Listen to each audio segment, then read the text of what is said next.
Hello everyone, कैसे हैं आप। तो आज हम लोग ट्रायंगल पढ़ने वाले हैं।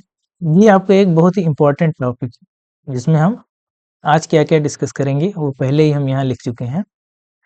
इसमें हमको पढ़ना क्या है, इस चैप्टर में इसमें हमको सिमिलरिटी पढ़ना है। सिमिलर फिगर्स क्या होते हैं वो पढ़ना है। दूसरा इसमें जो इम्पोर्टेंट है, बेसिक प्रोपोर्शनलिटी थ्योरम, ये सबसे ज़्यादा इम्पोर्टेंट है। ये आगे ही नहीं, ये अभी ही नहीं, ये आगे भी जो है आपको बहुत बार एग्जाम में पूछा जाता है। हम ढेर सारे पेपर में ये पूछा जाता है। और तीसरा इसमें जो हम पढ़ेंगे वो criteria for similarity of triangles. तो ये तीन बेसिक चीजें हम इसमें देखेंगे, लेकिन इसको देखने से पहले हम थोड़ा सा बेस इसमें क्लियर करेंगे। बेस इन द सेंस कि ट्रायंगल होता क्या है, कितने टाइप्स के होते हैं, और और काफ़ी चीज़ें इसमें हम देखेंगे। तो अगर जो इसमें नए जुड़े हैं, जो लोग इसमें नए जुड़े हैं, उनके लिए हम बता देना चाहते हैं कि इस पे आपका पूरा क्लास 10th का मैथ चल रहा है, जिसमें हमने कई सारे चैप्टर्स कवर कर लिए हैं। जिसमें पहला हमने एपी किया था, दूसरा हमने कोऑर्डिनेट ज्योमेट्री किया था, तीसरा जो हम किए थे उसमें ट्रिग्नोमेट्री किए थे। ट्रिग्नोमेट्री में 2 चैप्टर हैं, तो दोनों हमने कर लिए हैं, हाइट एंड डिस्टेंस भी कर लिए हैं। तो आज से हम ट्रायंगल इसमें पढ़ने वाले हैं। तो डेली के 2 वीडियोस, यानी एक चैप्टर के 2 वीडियोस, और पर डे एक वीडियो जा रहा है। डेली का एक वीडियो जा रहा है, तो पर डे एक वीडियो जा रहा है। तो इतना सब हमने कवर कर लिया है, आज ये हम पढ़ने वाले हैं। तो अगर आप पढ़ना चाहते हैं तो पीछे चैनल पे जाके पूरी प्लेलिस्ट बनी हुई है, वहाँ से आप प्ले करके देख सकते हैं। तो आज हम ट्रायंगल चैप्टर पढ़ रहे हैं, तो चलिए शुरू करते हैं। पहले हम देखेंगे ट्रायंगल होता क्या है। अगर कोई आपसे पूछे कि ट्रायंगल क्या होता है, तो देखिए ट्रायंगल को डिफाइन करने से पहले आपको आना चाहिए पॉलीगन क्या होता है। पॉलीगन क्या होता है, जैसे क्योंकि अभी हम इसकी जब डेफिनेशन पढ़ेंगे, वैसे अगर आपसे ट्रायंगल की डेफिनेशन पूछा जाए, अ ट्रायंगल इज अ पॉलीगन, कहते हैं कि a triangle is a polygon which has 3 sides, which has 3 sides. तो ट्रायंगल एक ऐसा पॉलीगन है, पॉलीगन यानी बहुभुज, एक ऐसा पॉलीगन है जिसमें 3 साइड्स होती हैं। तो पॉलीगन क्या होता है, अगर क्लियर हो जाए तो हम ट्रायंगल क्लियर कर सकते हैं। पॉलीगन एक ऐसा बहुभुज जिसको कहते हैं, यानी जिसमें कई सारी साइड्स हों। कई सारी साइड्स का मतलब है कि उसमें 2 से ज़्यादा, अगर कोई कोई आकृति ऐसा शेप अगर बना है जिसमें 3 या 3 से अधिक साइड्स हैं, 3 या 3 से अधिक साइड्स अगर हैं, उसको हम पॉलीगन कहते हैं। यहाँ लिख सकते हैं अ शेप, हालाँकि यहाँ क्लोज्ड शेप लिखा जाएगा, a closed shape which has 3 और मोर साइड्स, 3 और मोर साइड्स, उसको हम पॉलीगन बोलेंगे। ये लिख सकते हैं ट्रायंगल की डेफिनेशन में, अ triangle is a polygon which has 3 sides, जिसमें 3 साइड्स होंगी वो ट्रायंगल कहलाएगा। या इसकी डेफिनेशन हम ऐसे भी दे सकते हैं, अगर हम पॉलीगन शब्द इस्तेमाल ना करें तो ये भी लिख सकते हैं कि a triangle is a plane figure. Triangle is a plane figure, ये हम एक प्लेन में बना रहे हैं, एक समतल में बना रहे हैं, bounded by 3 sides, bounded by 3 sides कह सकते हैं या लाइन कह सकते हैं, 3 लाइन्स। तो किसी समतल में बनी एक ऐसी आकृति जो 3 भुजाओं से घिरी हो या 3 रेखाओं से घिरी है। जो ये देखिए इसमें 3 रेखाएं हैं, अगर हम इसको ए बी सी माने, ए बी सी माने, तो इसमें ए बी रेखा है, बी सी रेखा है और सी ए रेखा है, 3 रेखा है। ये जो जहाँ इंटरसेक्ट करती हैं 2 रेखाएं आपस में, ए बी और ए सी, इसको बोलते हैं वर्टेक्स। ये सब आपने पढ़ा है, लेकिन हम एक बार रिकॉल कर दे रहे हैं। इसको बोलते हैं वर्टेक्स, और ये साइड होती हैं, जो लाइन्स होती हैं एसी, ये साइड होती हैं। 3 साइड हो गए, एक एसी हो गया, एबी हो गया और बीसी हो गया। आप इसको 2x स्पीड में भी देख सकते हैं, अगर आप पढ़ चुके हैं पहले से तो देख सकते हैं। तो हमने बताया triangle is a plane figure bounded by 3 lines, ये लिख सकते हैं, या triangle is a polygon which has 3 sides, ये भी लिख सकते हैं। तो दोनों में से कुछ भी लिख सकते हैं। तो ट्रायंगल में होता क्या है, 3 साइड्स होती हैं, जैसे ए बी, बी सी और सी ए हो गया। 3 एंगल्स होते हैं, एंगल ए, एंगल बी और एंगल सी, और 3 वर्टेक्स होते हैं, ए बी और सी। वर्टेक्स हमने बताया जहां 2 लाइंस एक दूसरे को इंटरसेक्ट कर रही हैं, वो वर्टेक्स कहलाएगा, वर्टेक्स ए, वर्टेक्स बी और वर्टेक्स सी। इतना तो सबको पता होगा कि ट्रायंगल क्या होता है। आगे देखिए टाइप्स ऑफ ट्रायंगल क्या होते हैं। टाइप जब भी हम पढ़ते हैं तो ट्रायंगल को पढ़ने से पहले टाइप्स जो पढ़ते हैं on the basis of sides पढ़ते हैं, यानी भुजाओं के आधार पर ट्रायंगल कितने प्रकार के होते हैं। और दूसरा हम पढ़ते हैं on the basis of angle, on the basis of angle. तो on the basis of side triangle 3 प्रकार के होते हैं। There are 3 types of triangle. इसमें पहला क्या होता है? इसमें पहला होता है इक्विलैटरल। इक्वी मतलब होता है सेम, समान, और लैटरल मीन्स होता है साइड। लैटरल साइड को बोलते हैं लैटरल। तो इक्विलैटरल यानी अगर 3 भुजा है उसमें तो तीनों समान होंगी। तीनों भुजाएं अगर समान हो तो उसको बोलते हैं इक्विलैटरल ट्रायंगल। और दूसरा होता है आइसोसेलस। सेलस स्पेलिंग थोड़ा सा आप लोग देख लेंगे, आइसोसेलस ट्रायंगल। और तीसरा है स्केलेन स्केलेन ट्रायंगल। तो 3 होते हैं इक्विलैटरल जिसमें तीनों साइड्स बराबर होती हैं, ऑल 3 साइड्स आर इक्वल। दूसरा isosceles, 2 sides are equal. Scalene triangle जिसमें तीनों में से कोई साइड्स आपस में बराबर नहीं होती हैं, उसको बोलते हैं scalene triangle. On the basis of angle इसमें भी 3 टाइप के होते हैं। पहला होता है कि acute angle triangle, acute angle triangle. दूसरा obtuse angle triangle, obtuse angle triangle. और तीसरा right angle triangle, right angle triangle. ये 3 टाइप के इसमें बनते हैं। एक्यूट एंगल मतलब जिसके सारे कोण न्यून कोण हो तो उसको बोलते हैं एक्यूट एंगल। सारे कोण मतलब 3 कोण होते हैं तो तीनों कोण, किसी त्रिभुज की अगर तीनों कोण एक्यूट एंगल हैं, न्यून कोण है, तो उसको एक्यूट एंगल ट्रायंगल बोलेंगे। और अगर किसी त्रिभुज के कोई एक कोण अगर ऑब्ट्यूज है यानी अधिक कोण है तो उसको ऑब्ट्यूज एंगल ट्रायंगल बोलेंगे। इसमें एक ही हो सकता है, 2 वैसे भी नहीं हो सकते हैं। ऑब्ट्यूज एंगल आप जानते हैं, ऑब्ट्यूज एंगल किसको कहते हैं? 90 से ज्यादा हो और 180 से कम हो कोण तो उसको ऑब्ट्यूज एंगल बोलते हैं। तो किसी ट्रायंगल के 2 कोण 90 से ज्यादा नहीं हो सकते हैं। 2 कोण अगर 90 से ज्यादा हो जाएंगे तो ट्रायंगल बनेगा ही नहीं। आप बना के देख लीजिएगा, हम यहाँ बहुत डिटेल में नहीं जा रहे हैं। 2 एंगल किसी ट्रायंगल के आप 90 से ज्यादा नहीं बना सकते हैं। तो अगर कोई एक ट्रायंगल ऑब्ट्यूज एंगल है तो उसको ऑब्ट्यूज एंगल ट्रायंगल बोलेंगे। राइट एंगल ट्रायंगल में अगर कोई एक कोण 90 हो जाए किसी त्रिभुज का तो उसको बोलते हैं राइट एंगल ट्रायंगल। जैसे ये एक कोण 90 अगर हो गया तो ये है राइट एंगल ट्रायंगल। 2 कोण 90 नहीं हो सकते। आप सोचिए कि ये भी 90 हो जाए, ये भी 90 हो जाए तो नहीं हो सकता। ये 90 अगर आप कहीं ये भी 90 हो जाए तो नहीं हो सकता, तो ट्रायंगल बनेगा ही नहीं। ये 90 हो जाए तब भी ट्रायंगल नहीं बनेगा। तो एक ही हो सकता है 90। तो ये हमने टाइप से देखा क्या, टाइप्स ऑफ ट्रायंगल में on the basis of sides और on the basis of angles. तो साइड्स के बेस में 3 हमने देखा, इक्विलैटरल जिसमें तीनों साइड्स बराबर होते हैं, आइसोसेलस जिसमें 2 साइड बराबर होते हैं, और स्केलेन ट्रायंगल जिसमें कोई भी साइड बराबर नहीं होती है। On the basis of angle हमने देखा एक्यूट एंगल जिसमें सारे कोण यानी तीनों कोण न्यून कोण हो। दूसरा ऑब्ट्यूज एंगल जिसमें कम से कम एक एंगल ऑब्ट्यूज एंगल हो। तीसरा राइट एंगल जिसका कम एक कोण जो है वो 90 हो तो उसको हम कहते हैं राइट एंगल ट्रायंगल।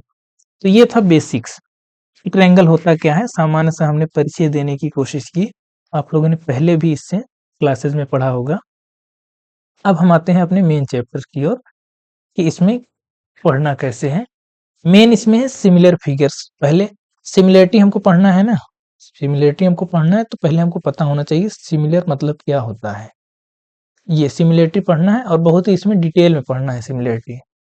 तो सिमिलर फिगर किसको कहेंगे? जैसे आपको 3 ट्रायंगल दिख रहे होंगे, इसको हम पहला मान रहे हैं, इसको दूसरा मान रहे हैं और इसको तीसरा मान रहे हैं। 3 ट्रायंगल दिख रहे हैं, तीनों देखिए केवल साइज का अंतर है, बाकी कोई अंतर नहीं। 3 साइड इसमें है, 3 साइड इसमें है और 3 साइड इसमें है। केवल साइज का अंतर, ये छोटा है, ये बड़ा है, ये उससे भी बड़ा है। इसी तरह से सर्किल में भी देखिए, ये पहला, ये दूसरा, ये तीसरा, कोई अंतर है इसमें? हाँ, एक ही अंतर है, साइज का अंतर है। ये इससे बड़ा है और ये इससे बड़ा है। तो इसमें इसको बोलते हैं सिमिलर है दोनों। सिमिलर कब बोलेंगे अभी हम कंडीशन देखेंगे, लेकिन अभी हम मोटा मोटा देख रहे हैं कि सिमिलर यानी दिखने में देखिए ये सिमिलर है। हाँ, साइज में नहीं सिमिलर है लेकिन दिखने में सिमिलर है। जैसे ये दिख रहा है वैसे ही ये दिख रहा है, वैसे ही ये दिख रहा है। इसी तरह सर्किल में भी देखिए दिख सेम रहे हैं लेकिन साइज का फर्क है बस। इसको बोलते हैं सिमिलर।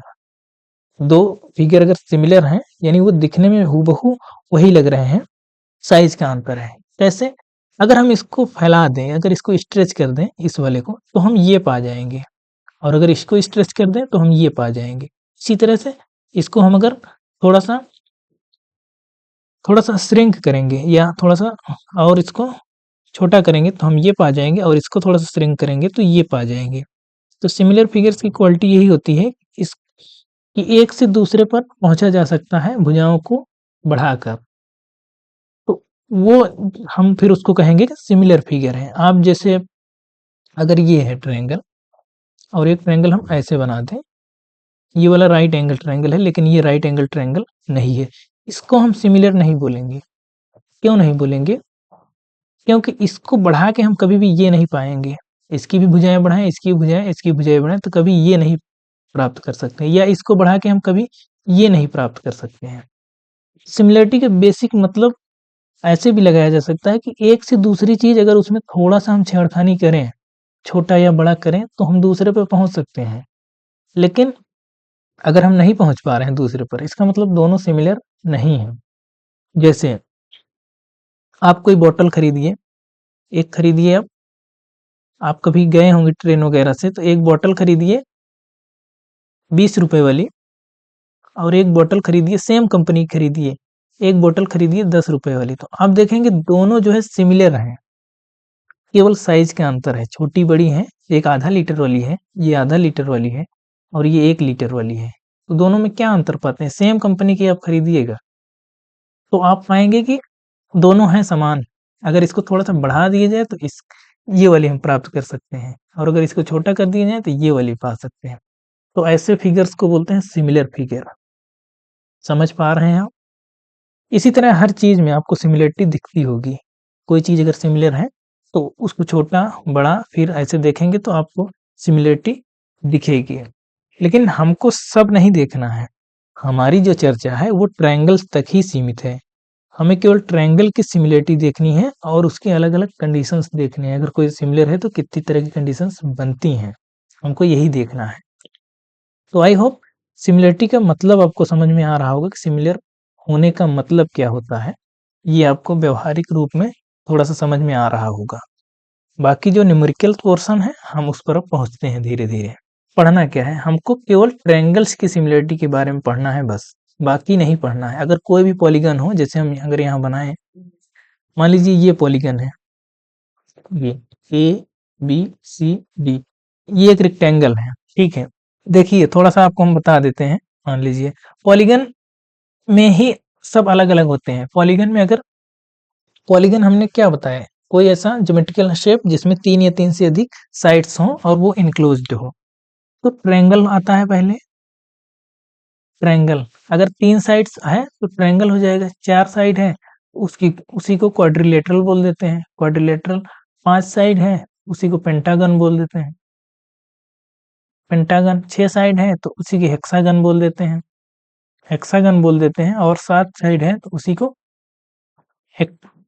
हेप्टागन बोल देते हैं। हेप्टागन 8 साइड है तो ऑक्टागन। तो ऐसे ही ये पॉलीगन्स के टाइप हैं। सबसे छोटा जो होता है वो ट्रायंगल होता है, 3 ही साइड होते हैं। 4 साइड होगा तो क्वाड्रिलेटरल होगा, 5 साइड होगा तो पेंटागन, हेक्सागन, हेप्टागन और ऑक्टागन। ये आपको क्लियर रहना चाहिए। जैसे हम यहाँ क्या बता रहे थे, मान लीजिए ये एक रेक्टेंगल है, एक क्वाड्रिलेटरल है। अब क्वाड्रिलेटरल में भी कई टाइप के होते हैं ना, जैसे ट्रायंगल में हमने कई टाइप पढ़ा, तो वैसे ही क्वाड्रिलेटरल में कई टाइप होते हैं। तो ये रेक्टेंगल है और ये एक रेक्टेंगल है, ठीक है, ABCD, और ये है PQRS। अगर दो रेक्टेंगल हैं तो दो रेक्टेंगल हमेशा एक दूसरे के जो है सिमिलर होते हैं। क्यों? क्योंकि सारे ये बराबर होते हैं। क्या? अंदर के एंगल सारे बराबर होते हैं। ये 90 है, ये 90 है, ये 90 है, ये 90 है। केवल भुजाएं आपस में जो है छोटी बड़ी हो सकती हैं। तो AB और PQ अलग अलग हो सकती हैं, BC और QR अलग अलग हो सकती हैं। ये हमेशा क्या होता है, एक दूसरे के सिमिलर होते हैं। अगर भुजाएं बराबर हो जाती हैं तो उसी को हम कांग्रुएंट बोल देते हैं, सर्वांगसम बोल देते हैं। कांग्रुएंसी आप लोग चेक करना सीखे होंगे 8वीं और 9वीं में ही। यहाँ ज्यादा फोकस सिमिलरिटी पर किया गया, क्योंकि सिमिलरिटी की एप्लीकेशंस बहुत हैं। कांग्रुएंट उतना इम्पोर्टेंट नहीं है, पर सिमिलर दिखाना आपको आना चाहिए। अब हम थोड़ा सा आगे बढ़ते हैं। हमने कहा कि हमको पॉलीगन बहुत सबके नहीं पढ़ने, हमको केवल ट्रायंगल का पढ़ना है, तो हम ट्रायंगल पर ही अपनी पूरी चर्चा को सीमित रखते हैं। तो दो ट्रायंगल सिमिलर कब कहे जाएंगे, उसकी कुछ कंडीशंस हैं। पहली कंडीशंस ये है, their corresponding angles are equal, यानी उसके करस्पॉन्डिंग एंगल्स इक्वल होने चाहिए। अगर हम माने इसको ए, इसको बी और इसको सी, इसको मान ले पी क्यू आर, तो ट्रायंगल अगर A B C and triangle P Q R, अगर हम इसको सिमिलर कह रहे हैं, अगर इसको कह रहे हैं कि इसमें दोनों कंडीशन पूरी होनी चाहिए। पहला, इनके करस्पॉन्डिंग एंगल्स बराबर होने चाहिए। इसका क्या मतलब हुआ? इसका मतलब हुआ एंगल ए की करस्पॉन्डिंग कौन सा है? एंगल पी है। और एंगल बी के करस्पॉन्डिंग कौन है? एंगल क्यू है। और एंगल सी के करस्पॉन्डिंग कौन है? एंगल आर है। तो एक तो ये कंडीशन होनी चाहिए कि दोनों बराबर होना चाहिए। तो दूसरा, their corresponding sides are proportional, इनके जो संगत भुजाएं हैं उनका रेशियो बराबर होना चाहिए। जैसे ए बी, इधर अगर ए बी लेंगे तो इधर पी क्यू, ए बी और पी क्यू का रेशियो जो आए वही बी सी और क्यू आर का आना चाहिए, वही बी सी और क्यू आर का आना चाहिए। और वही रेशियो ए सी और पी आर का आना चाहिए, ए सी और पी आर का आना चाहिए। तो ये दो कंडीशन जो है वो रहती है। पहली, अगर दो ट्रायंगल सिमिलर हैं, जैसे ए बी सी और पी क्यू आर हम कह रहे हैं कि सिमिलर हैं, तो पहली कंडीशन ये है कि इनके जो करस्पॉन्डिंग एंगल्स हैं वो बराबर होंगे। दूसरा ये है कि उनके जो करस्पॉन्डिंग साइड्स हैं वो प्रोपोर्शनल में होंगे, यानी उनका अनुपात बराबर होगा, उनका रेशियो बराबर होगा। अगर ये दोनों हैं तभी हम कह सकते हैं कि ट्रायंगल ए बी सी ये सिमिलर है, ये सिमिलरिटी का साइन है, ये सिमिलर है ट्रायंगल पी क्यू आर के।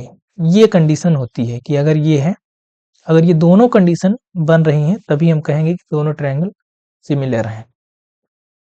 ये आपको ध्यान रहना चाहिए। अभी हम प्रूव करेंगे, थोड़े से और आगे सवाल लगाएंगे तो थोड़ा सा प्रूव भी करेंगे।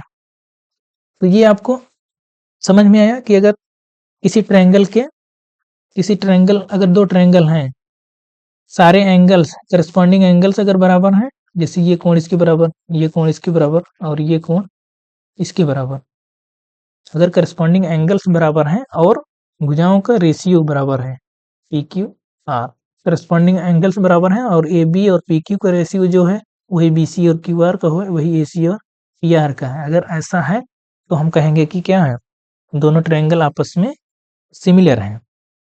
इसी का जस्ट उल्टा, उल्टा का मतलब ये है कि अगर हम अब इसका उल्टा चलें, अगर दो ट्रायंगल हैं, हम कह रहे हैं कि दोनों ट्रायंगल सिमिलर हैं, दो ट्रायंगल अगर हम माने, उसी का उल्टा जो अभी हम किए हैं उसी का उल्टा, A B C P Q are.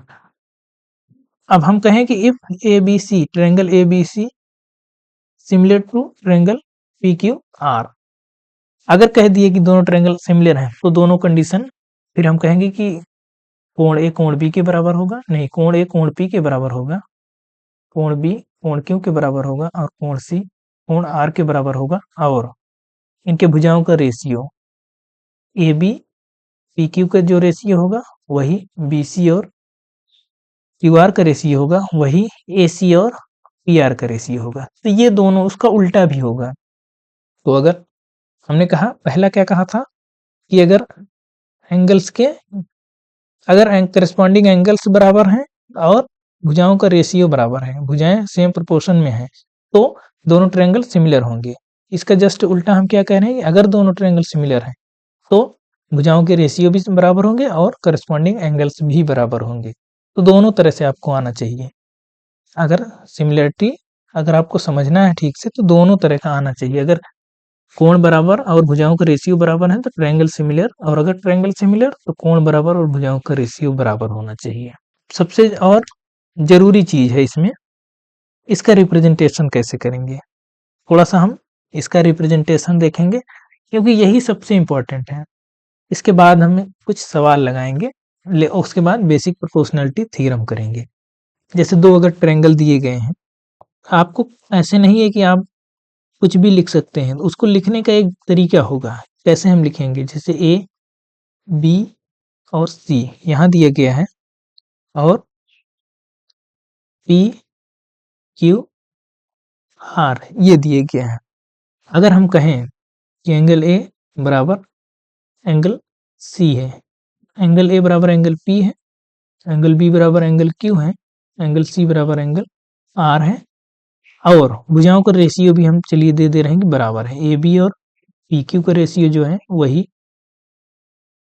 B C और क्यू आर का है, और वही ए सी और पी आर का है। ये इतना है। तब हम कहेंगे ट्रायंगल ए बी सी ये सिमिलर होगा ट्रायंगल पी क्यू आर के। ये लिखना इतना आसान नहीं है जितना आप लोग सोच रहे हैं। क्यों? क्योंकि हम अगर थोड़ा सा इसमें करेंगे ए बी सी ट्रायंगल, हम इसको ये नहीं लिख सकते हैं। जैसे पी क्यू आर लिख लिए हैं तो इसको पी आर क्यू नहीं लिख सकते हैं, ये गलत हो जाएगा। गलत क्यों हो जाएगा? क्यों? अगर हम ये लिख रहे हैं तो इसका मतलब ये है कि देखिए इधर से ए बी तो जो बराबर है वो उसी के करस्पॉन्डेंस में आना चाहिए। जैसे ए बी का रेशियो किसके साथ? पी क्यू के साथ। तो ए बी इधर, इधर पी क्यू देखिए आ रहा है ना। बी सी इधर तो इधर क्यू आर, आखिरी के दो क्यू आर। और ए सी तो इधर पी आर, ए सी और पी आर। अब देखिए इसमें तो गड़बड़ हो जाएगा ना। इसमें अगर ए बी लेंगे, ए बी का रेशियो पी आर के साथ लेना पड़ेगा। तो क्या ये सही है? ए बी और पी आर के रेशियो क्या बराबर है? ए बी और पी आर कहाँ बराबर है? नहीं बराबर है। तो इसलिए इसको नहीं लिख सकते हैं। और दूसरा ये कि देखिए एंगल भी तो गड़बड़ हो जाएगा। अगर ए देखेंगे तो एंगल ए एंगल पी की करस्पॉन्डेंस था, बी आर की करस्पॉन्डेंस हो जाएगा। ये गड़बड़ हो गया कि नहीं? जबकि बी क्यू के बराबर था। ये देखिए बी क्यू के बराबर था। तो इसीलिए लिखने का तरीका जो है उसी सीक्वेंस में लिखा जाएगा जिस सीक्वेंस में चीजें दी गई होंगी। एंगल का सीक्वेंस भी बराबर आना चाहिए, भुजाओं का रेशियो भी बराबर आना चाहिए। तो हम एक बार चेक कर लेंगे लिखने के तुरंत बाद या लिखने के तुरंत पहले कि हमने जो लिखा है वो सही है या नहीं है। तो वो रेशियो आना चाहिए बराबर। तो इसको बोलते हैं सिंबॉलिक रिप्रेजेंटेशन। जैसे अगर हम दें यहाँ पे ए बी सी और यहाँ लिखें एल एम एन, तो यहाँ लिखेंगे ट्रायंगल। अगर हम लिखें बी सी ए, ये किसके सिमिलर होगा? हम मान के चल रहे हैं कि ए वाला इसके बराबर है, ये वाला इसके बराबर है, और ये वाला इसके बराबर है। तो बी सी ए किसके सिमिलर होगा? अगर आपसे पूछे जाए बी सी ए किसके सिमिलर होगा, तो बी वाला एंगल किसके बराबर है? एल के बराबर है। सी वाला एंगल किसके बराबर है? एम के बराबर है। एल एम एन ये होगा लिखने का तरीका। तो सही रिप्रेजेंटेशन ये होगा, बी सी ए वो सिमिलर होगा एल एम एन के। तो आई थिंक इतना यहाँ तक आपको समझ में आ रहा होगा कि चीजें कैसे कैसे धीरे धीरे बढ़ रही हैं। तो ट्रायंगल से हम शुरू किए थे बेसिक चीजें कवर करते हुए, अब हम आ गए हैं थोड़ा सा, अब सवाल लगाएंगे। सवाल पे आ गए हैं। जैसे कह रहा है, अभी तक जितना समझाया उसी पर बेस पूरी सवाल है। ये कह रहा है कि there are two triangles A B C and P Q R, और दोनों सिमिलर हैं, दिए गए हैं। तो ट्रायंगल हम बना लेते हैं ए बी सी और P Q R. A B C P Q R, ध्यान देंगे आप लोग। अब जो जो दिया है हम यहाँ पे डिटेल लिख रहे हैं। ए बी दिया है 6.5 सेंटीमीटर, पी क्यू दिया है 10.4 सेंटीमीटर। इसका जो है पेरीमीटर दिया है एबीसी का 60 सेंटीमीटर, और इसका पेरीमीटर पूछा है। ट्रायंगल पी क्यू आर का पेरीमीटर पूछा है। दिया क्या है हम वो लिख लेंगे। गिवन है क्या? ट्रायंगल ए बी सी वो सिमिलर है ट्रायंगल पी क्यू आर के। ठीक है, और बाकी जो दिया था हमने इसमें लिख दिया है। ठीक है, आप यहाँ लिख दीजिएगा, पेपर में आप लिखेंगे तो गिवन में जितना कुछ होगा सब लिख देंगे। हमने यहाँ फिगर में ही लिख दिया है। अब हमको करना क्या है इसमें? हमको पेरीमीटर बताना है। किसका? हमको निकालना क्या है? निकालना है हमको P Q plus Q R plus R P या फिर पी आर, यही निकालना है। यही पूछा है। ठीक है, ये निकालने के लिए हम अभी अभी पढ़ के आए हैं क्या कि अगर दो ट्रायंगल सिमिलर होते हैं तो उनके जो है संगत भुजाओं का अनुपात या साइड्स का प्रोपोर्शनल रेशियो जो है वो समान होता है, या साइड्स आपस में प्रोपोर्शनल होते हैं। जैसे हम लिख सकते हैं A B upon P Q, ये हमेशा बराबर होगा B C upon Q R. हम ये डायग्राम से ही लिख रहे हैं कि A B upon P Q होगा, B C upon Q R होगा, और ए सी अपान पी आर होगा। ये बराबर होगा ए सी अपान पी आर के। ठीक है, तो अगर कहीं से हमको वैल्यू मिल जाए, क्या दिया क्या है ये भी तो लिखेंगे ना। कि दिया क्या है कि A B plus B C plus C A, ये दिया है 60, ये 60 दिया है ना। हमको निकालना क्या है, पी क्यू क्यू आर और आर पी, ये निकालना है। तो देख लीजिए इसको, मान लीजिए इक्वेशन 1 कैसे करेंगे। तो एक हमको दिया है ए बी और पी क्यू की वैल्यू दिया है, तो ए बी और पी क्यू की अगर वैल्यू दिया है तो इसको हम लिख सकते हैं ना, क्या लिख सकते हैं, A B upon P Q बराबर B C upon Q R बराबर A C upon P R.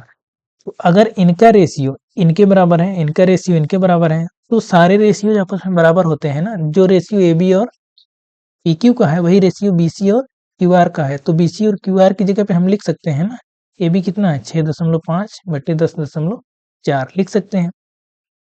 तो इसको 65 बटे 104 लिख सकते हैं, बिल्कुल लिख सकते हैं। अब देखिए, हम अगर ए बी बी सी और सी ए को पी क्यू क्यू आर और आर पी के टर्म में लिख दें तो इसी से हमको आंसर मिल जाएगा।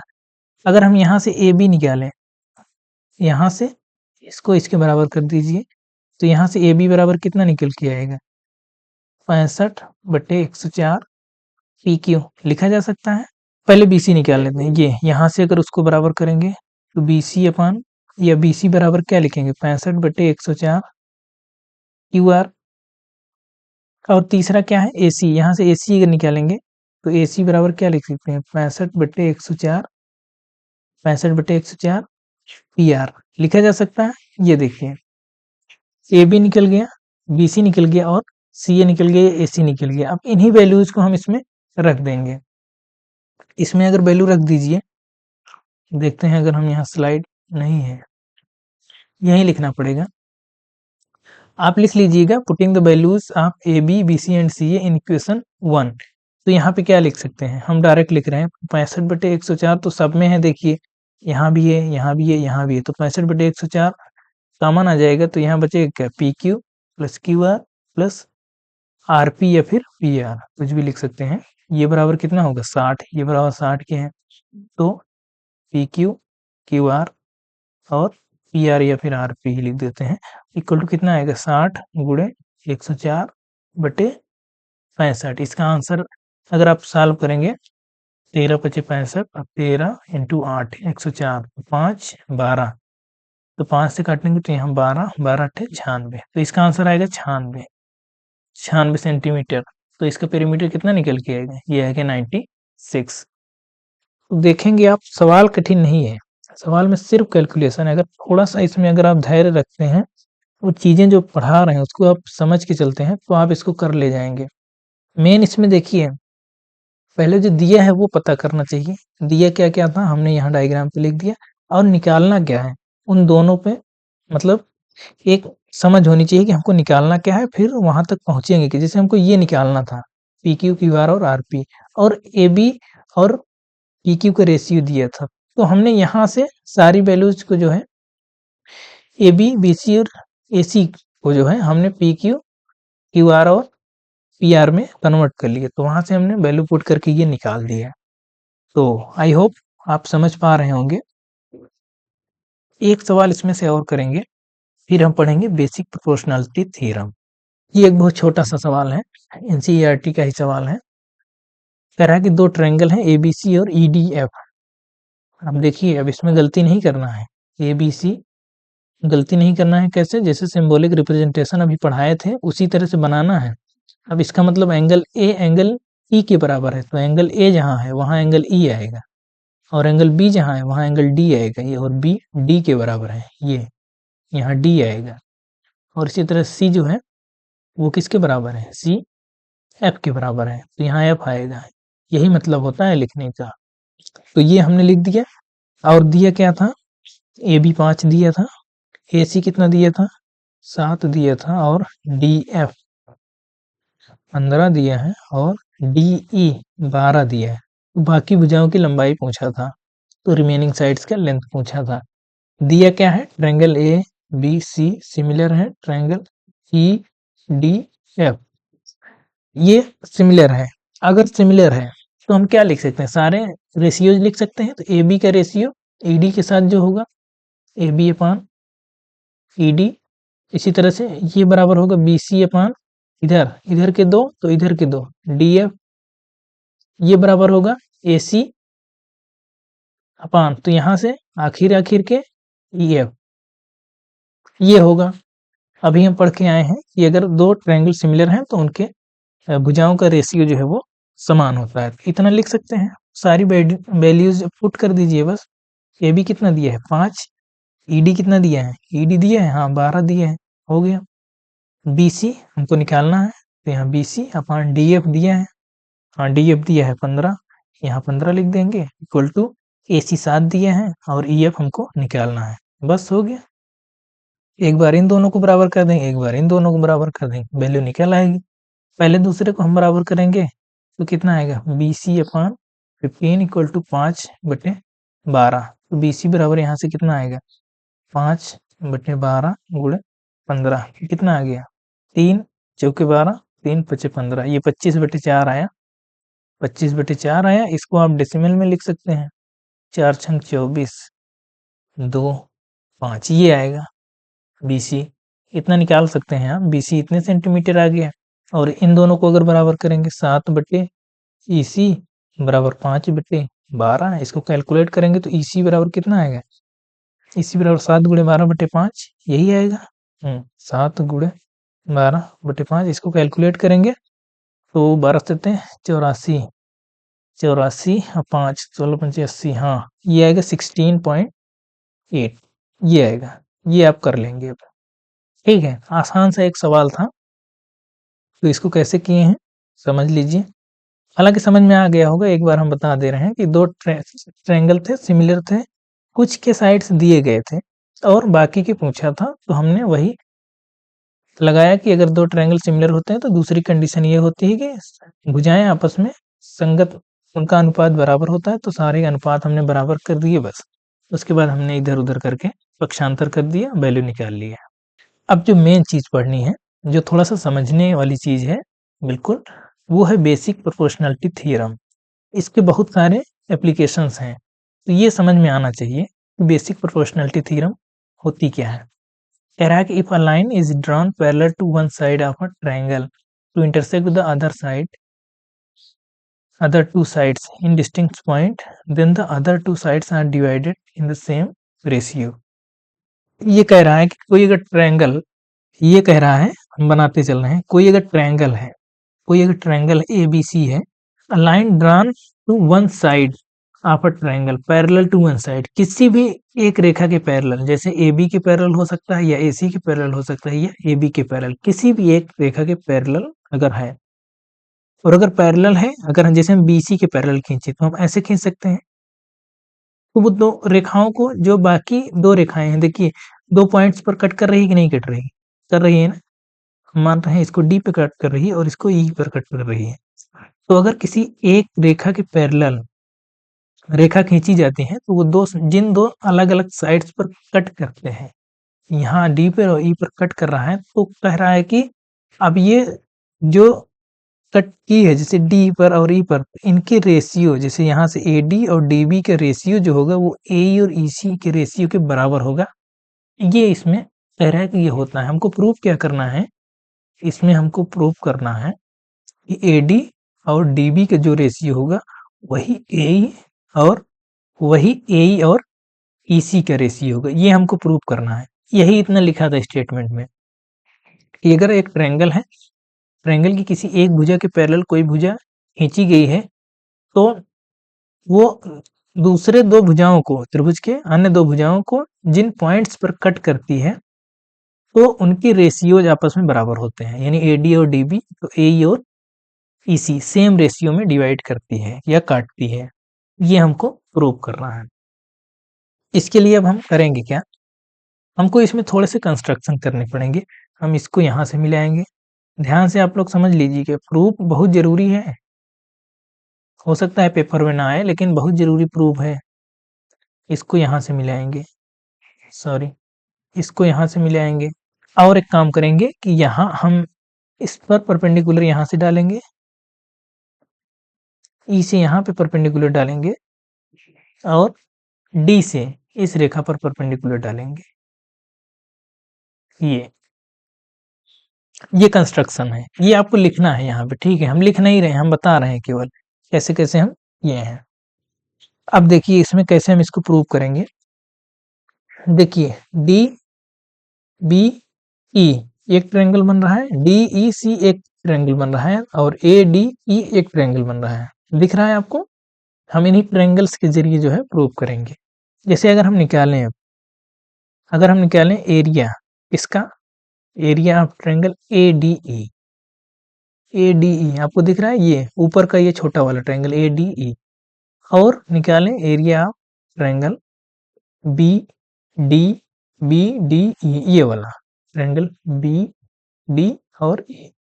इसका अगर ट्रायंगल का एरिया निकालें, आप जानते हैं एरिया कितना होता है ट्रायंगल का, 1/2 बेस इंटू हाइट होता है, बेस इंटू हाइट होता है, सबको पता है, यही हम इस्तेमाल करेंगे। तो इसका ट्रायंगल का एरिया कितना होगा, 1/2 ए डी ई, क्या ए डी ई, इसमें बेस क्या है, बेस ए डी होगा। हाइट कितनी होगी, हाइट देखिए ये हम यहाँ नाम दे देते हैं एफ और जी, ठीक है? तो इसकी हाइट कितनी होगी, ई एफ होगी, ए डी, इसकी हाइट देखिए ई एफ होगी, ये परपेंडिकुलर है तो उसकी हाइट कितनी होगी, ई एफ होगी, ये हो गया। इसी तरह से B D E 1/2 base B D E, इसमें बेस क्या होगा, बेस आप देखिए ये है बी डी, बेस है बी डी, इतना आपको दिख रहा होगा, बी डी बेस है और इसकी हाइट कितनी, हाइट ये है ई एफ, इसकी हाइट ई एफ, इसकी भी हाइट क्या है, ई एफ है। तो बाकी सब तो कट जाएंगे, तो यहाँ निकल क्या है, ई एफ से कट जाएगा, हाफ हाफ से कट जाएगा, तो निकल कितना है, ए डी अपॉन डी, नीचे डी बी या बी डी वही है, डी बी या बी डी इसको लिख सकते हैं। तो ये इक्वेशन इसको हम 1 मानते हैं, ठीक है? इसी तरह से, इसी तरह से हम अगर area, area of triangle A D E का एरिया ऑफ ट्रायंगल इसके साथ रेशियो लें, क्या डी ई सी, हमने कहा था एक बार, ये देखिए ये ट्रायंगल दिख रहा है, ये ट्रायंगल दिख रहा है ना, अब इससे रेशियो लेंगे इस पूरे का, तो कितना आएगा, 1/2, ऊपर वाला तो वही रहेगा। ऊपर वाले को दो तरह से लिख सकते हैं, जैसे ध्यान से देखिएगा, A D E, A D E में अगर ए डी को हम मानेंगे क्या, बेस मानेंगे तो परपेंडिकुलर ये होगा, और अगर हम बेस ए ई को मानेंगे तो परपेंडिकुलर ये वाला होगा, जी डी या डी जी होगा, 1/2। एक बार इसको हम बेस मान रहे हैं, क्या ए ई को, अगर हम ए ई को बेस मानेंगे, बेस मानेंगे तो परपेंडिकुलर कितना होगा, परपेंडिकुलर हमारा ये हो जाएगा, ये वाला जी डी या डी जी। समझ पा रहे हैं? जैसे राइट एंगल ट्रायंगल जब होता है तो अगर अगर हम इसको बेस मानेंगे तो ये परपेंडिकुलर है, और अगर इसको बेस मानेंगे तो ये परपेंडिकुलर, दोनों एक दूसरे के परपेंडिकुलर है ना, तो वही यहाँ हो रहा है। तो इसको अगर हम लिखेंगे डी ई सी को,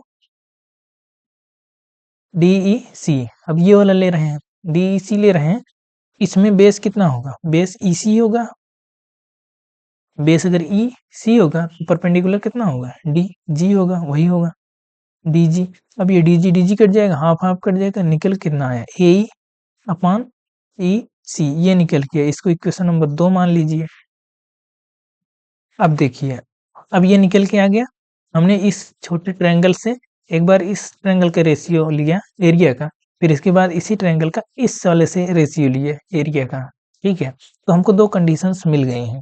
इसमें थोड़ा सा समझना क्या है, देखिए अब इसमें हमने देखा था क्या, since triangle B D E, कहाँ था triangle B D E, triangle B D E, हाँ बी डी ई और डी ई सी, यही हमने शुरुआत में ही बताया था कि ये दो ट्रायंगल, आप ध्यान से देखिए डी ई सी, ये क्या है, दोनों एक ही बेस पर हैं और दो पैरेलल रेखाओं के बीच में हैं।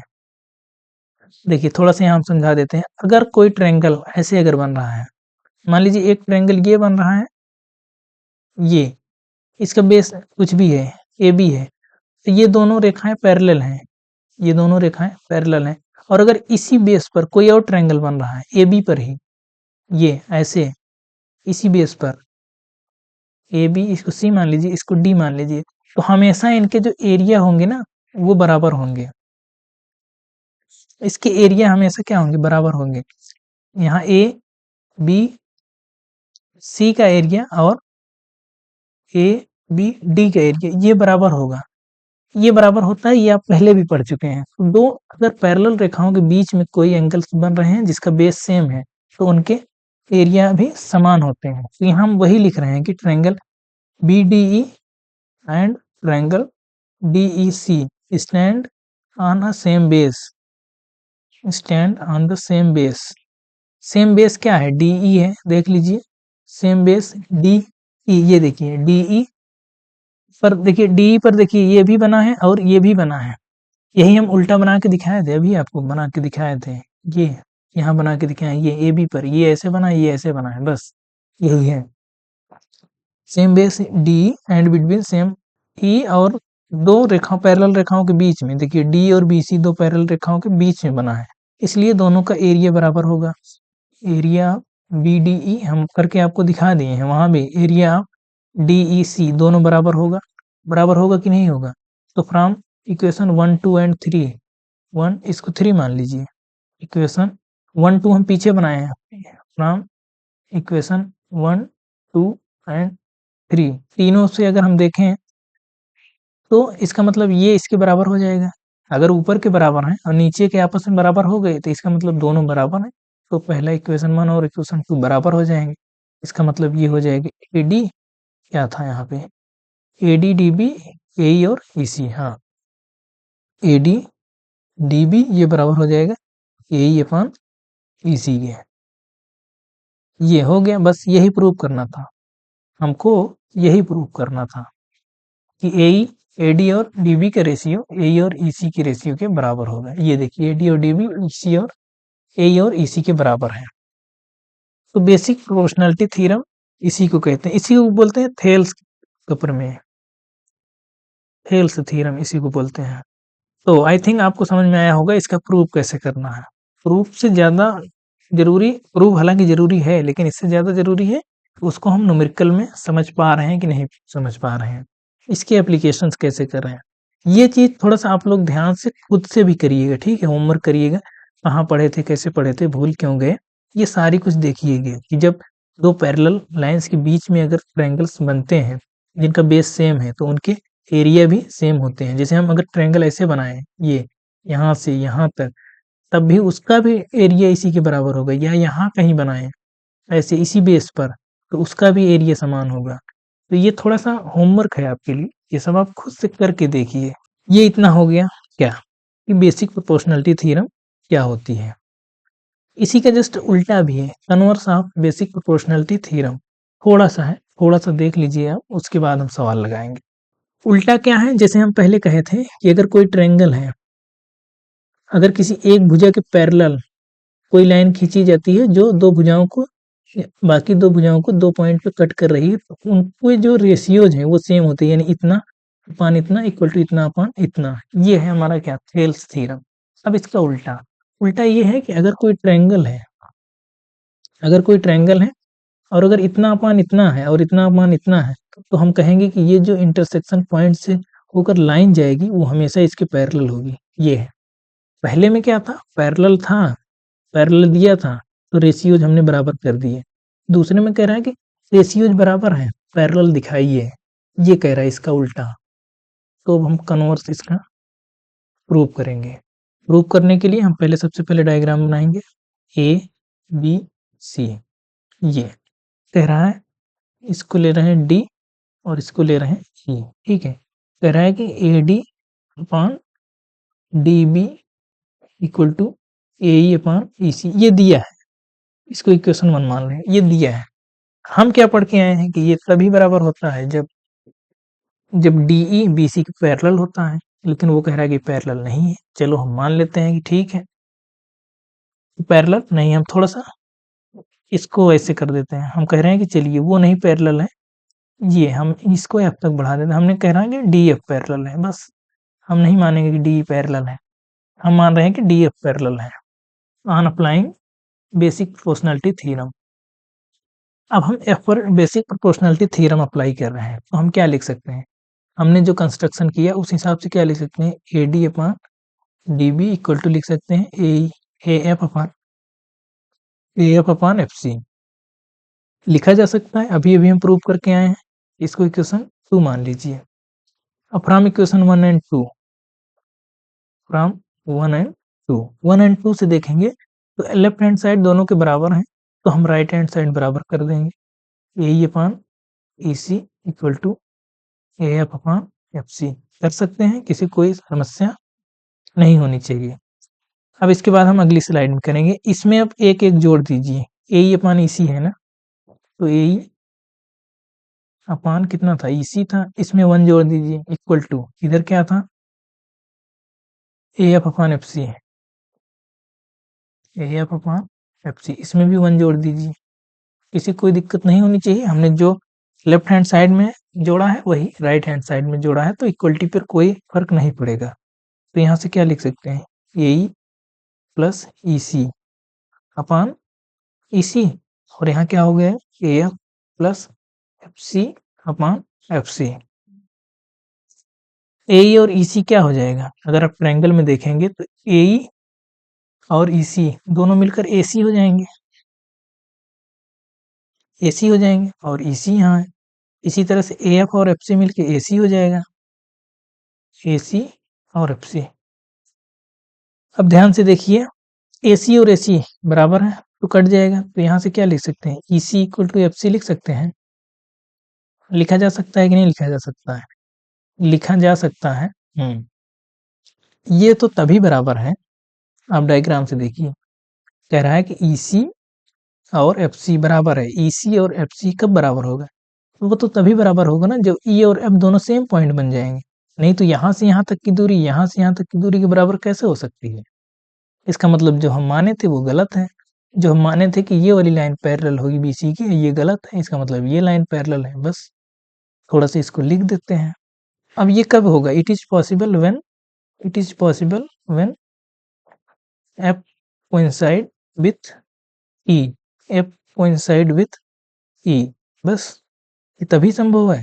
इसका मतलब that is D F coincide with D, D F coincide with D,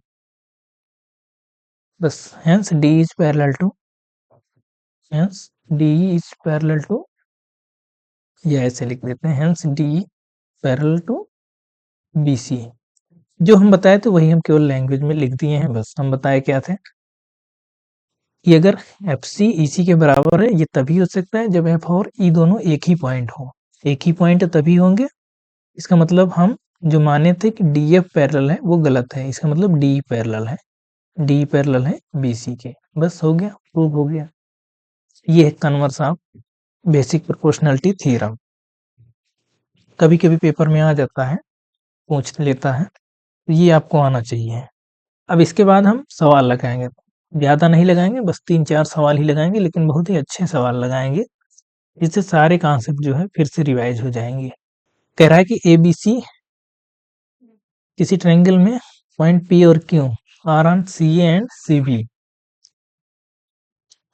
फिर कह रहा है 16 सेंटीमीटर सी ए की लेंथ है और सी पी की लेंथ है 10 और सी बी दिया है 30, सी क्यू दिया है 25। देखिए इसको लगाने के लिए क्या करेंगे, पहले डायग्राम बनाइए। बी सी तो हमने बना दिया। कह रहा है कि पी क्यू वो क्या है, ए सी पर पी है और सी बी पर क्या है, क्यू है। इस तरह से ठीक है, बना लिया हमने, क्यू है। कह रहा है कि ए सी 16 है, सीधे सीधे कह रहा है कि ये पूरा यहाँ से यहाँ तक 16 है। सी पी 10 है, सी पी यानी यहाँ से यहाँ तक 10 है। हम सब लिख दे रहे हैं। सी बी कितना है, 30 है, यानी पूरा यहाँ से यहाँ तक कितना है, 30 है। और क्या दिया है, सी क्यू दिया है, ये 25 है यहाँ से यहाँ तक। अब पूछ रहा है क्या पी क्यू पैरेलल है ए बी के कि नहीं। ठीक है, बता देंगे, क्या समस्या है। आप लोग जानते हैं क्या, अगर हम यहाँ से निकालें सी क्यू, कहाँ है सी क्यू, ये है सी क्यू अपान सी बी। अगर निकालें सी क्यू अपान सी बी, क्या निकल के आएगा, 25। सी क्यू 25 दिया है, सी बी कितना दिया है, सी बी दिया है 30। कितना निकल गया, 5/6 निकल गया। और अगर दूसरी चीज देखें कि सी पी इस वाले भुजा पे निकालें, सी पी और C P upon C A, ये कितना निकल के आया, 10/5। 16, CP अपॉन CA 10/16 कितना आया? 2 से कटेगा, 2 पंचे 8, 2 पंचे 10, 2 अट्ठे 16, ठीक। क्या दोनों बराबर हैं? बराबर नहीं है। यहाँ लिख सकते हैं ना, CQ upon CB not equal to CP upon CA। ये नहीं है। देखिए PQ AB के पैरेलल कब होगा? जब हम ये दिखा दें, ये आपको दिमाग में रहना चाहिए कि ये हम दिखाएंगे कैसे। PQ AB के पैरेलल कब होगा? जब हम ये दिखा दें क्या, कि CP अपॉन PA ये बराबर है CQ अपॉन QB के। जब हम ये दिखा दें कि ये दोनों बराबर हैं, तभी ये पैरेलल होंगे, नहीं तो नहीं होंगे। या फिर हम दिखा दें कि ये दोनों बराबर नहीं है, इसका मतलब ये पैरेलल नहीं है। या तो हम ये दिखा दें कि ये बराबर नहीं है, तो ये पैरेलल नहीं है, या दिखा दें ये बराबर है, तो ये पैरेलल है। तो वहां तक हम पहुंचेंगे कैसे? यहाँ तक तो आपको समझ में आ गया होगा। हमने CQ CB के रेशियो निकाला, CP CA का रेशियो निकाला, देखा दोनों बराबर नहीं है। ये एक स्टेप है। इसके बाद क्या करेंगे? इसके बाद देखिए, अब CB, इसका मतलब CB CQ, इसका मतलब हुआ CB CQ, ये भी बराबर नहीं होगा CA और CP के। आप इसी तरह से कर सकते हैं, निकाल सकते हैं। आप पूरी वैल्यू दिया है, आप रख के देख लीजिए, CB CQ दिया है ना, यानी इसका उल्टा जस्ट हो जाएगा। इसी का हमने उल्टा ही तो लिखा है, CB CQ CA CP, इसका मतलब ये भी बराबर नहीं होगा। यहीं से इसको जस्ट उलट दिए हैं। अब दोनों में क्या करिए, हम स्लाइड बदल लेते हैं। ये तो दूसरा सवाल आ गया, चलिए यही करने की कोशिश करते हैं। तो दोनों में एक एक घटा दीजिए, CB CQ, यहाँ पे -1 करिए। देखिए, जब हम चाहे थे कि समान चीजें जोड़ते या घटाते हैं तो इक्वलिटी पे कोई चेंज नहीं आता है। तो देखिए, हम यहाँ घटाए हैं, तो अगर बराबर नहीं थे तो अब भी बराबर नहीं ही रहेगा। तो इसको सॉल्व करेंगे, क्या आएगा, CB minus CQ upon CQ, और ये कहाँ, इधर कितना आएगा, CA minus CP upon CP। ध्यान से आप लोग देखते चलिए, उतना कठिन नहीं है कि हम इसको बार बार बताते चलें। CB में से अगर CQ घटाएंगे, आप यहाँ देखिए, CB में से अगर CQ घटाएंगे तो बचेगा क्या, BQ ही तो बचेगा। तो इसको QB लिख सकते हैं, QB भी लिख सकते हैं, QB upon CQ not equal to QB upon CQ not equal to, यहाँ CA में से अगर CA में से CP घटाएंगे तो क्या बचेगा, AP ही तो बचेगा। AP या फिर PA, जो मर्जी लिखिए, अपॉन CP। ये देखिए, इसी को हम उल्टा भी तो लिख सकते हैं, इसी को उलट के लिख दीजिए। क्या, उलट के लिख दीजिए, CQ upon QB not equal to CP not equal to CP upon CP upon ये PA है, CP अपॉन PA। ये दोनों बराबर नहीं है, इसका मतलब हम क्या लिख देंगे, हेंस या so PQ not parallel to AB। इसका मतलब PQ AB के पैरेलल नहीं है, बस ये यहाँ से आ जाएगा। तो कैलकुलेशन देखिए इसमें है, लेकिन कैलकुलेशन इसमें वो है समझने लायक। अगर आप समझ रहे हैं तभी आप इसमें कैलकुलेट भी कर पाएंगे, अगर आप समझ नहीं रहे तो कैलकुलेट भी नहीं कर पाएंगे। तो हम क्राइटेरिया देखेंगे सिमिलरिटी के। सिमिलरिटी हम लोग पढ़ रहे थे ट्रायंगल की, उसमें कुछ क्राइटेरियाज होते हैं जिसके बेसिस पे हम कह सकते हैं दो ट्रायंगल जो है वो सिमिलर है। तो पहला एंगल एंगल एंगल सिमिलरिटी देखेंगे, यानी ए और ए भी इसको कह सकते हैं। दूसरा साइड साइड साइड ये है, और तीसरा है साइड एंगल साइड। तो ये तीनों जो है क्राइटेरिया हम आज देखेंगे और प्रूव भी करेंगे इसका। हालांकि इसका प्रूफ बहुत मुश्किल है कि पेपर में पूछा जाए, लेकिन प्रूफ आपको आना चाहिए, तो इसका हम प्रूफ भी देखेंगे। उसके बाद कुछ सवाल लगाएंगे, इसी तीनों सिमिलरिटी पर बेस सवाल हम लगाएंगे। तो बिना टाइम वेस्ट किए चलिए शुरू करते हैं। पहला है एंगल एंगल और एंगल। तीन अगर एंगल समान हो, किसी भी दो ट्रायंगल के तीनों एंगल अगर समान हो, तो उसको हम कहते हैं एंगल एंगल एंगल सिमिलरिटी।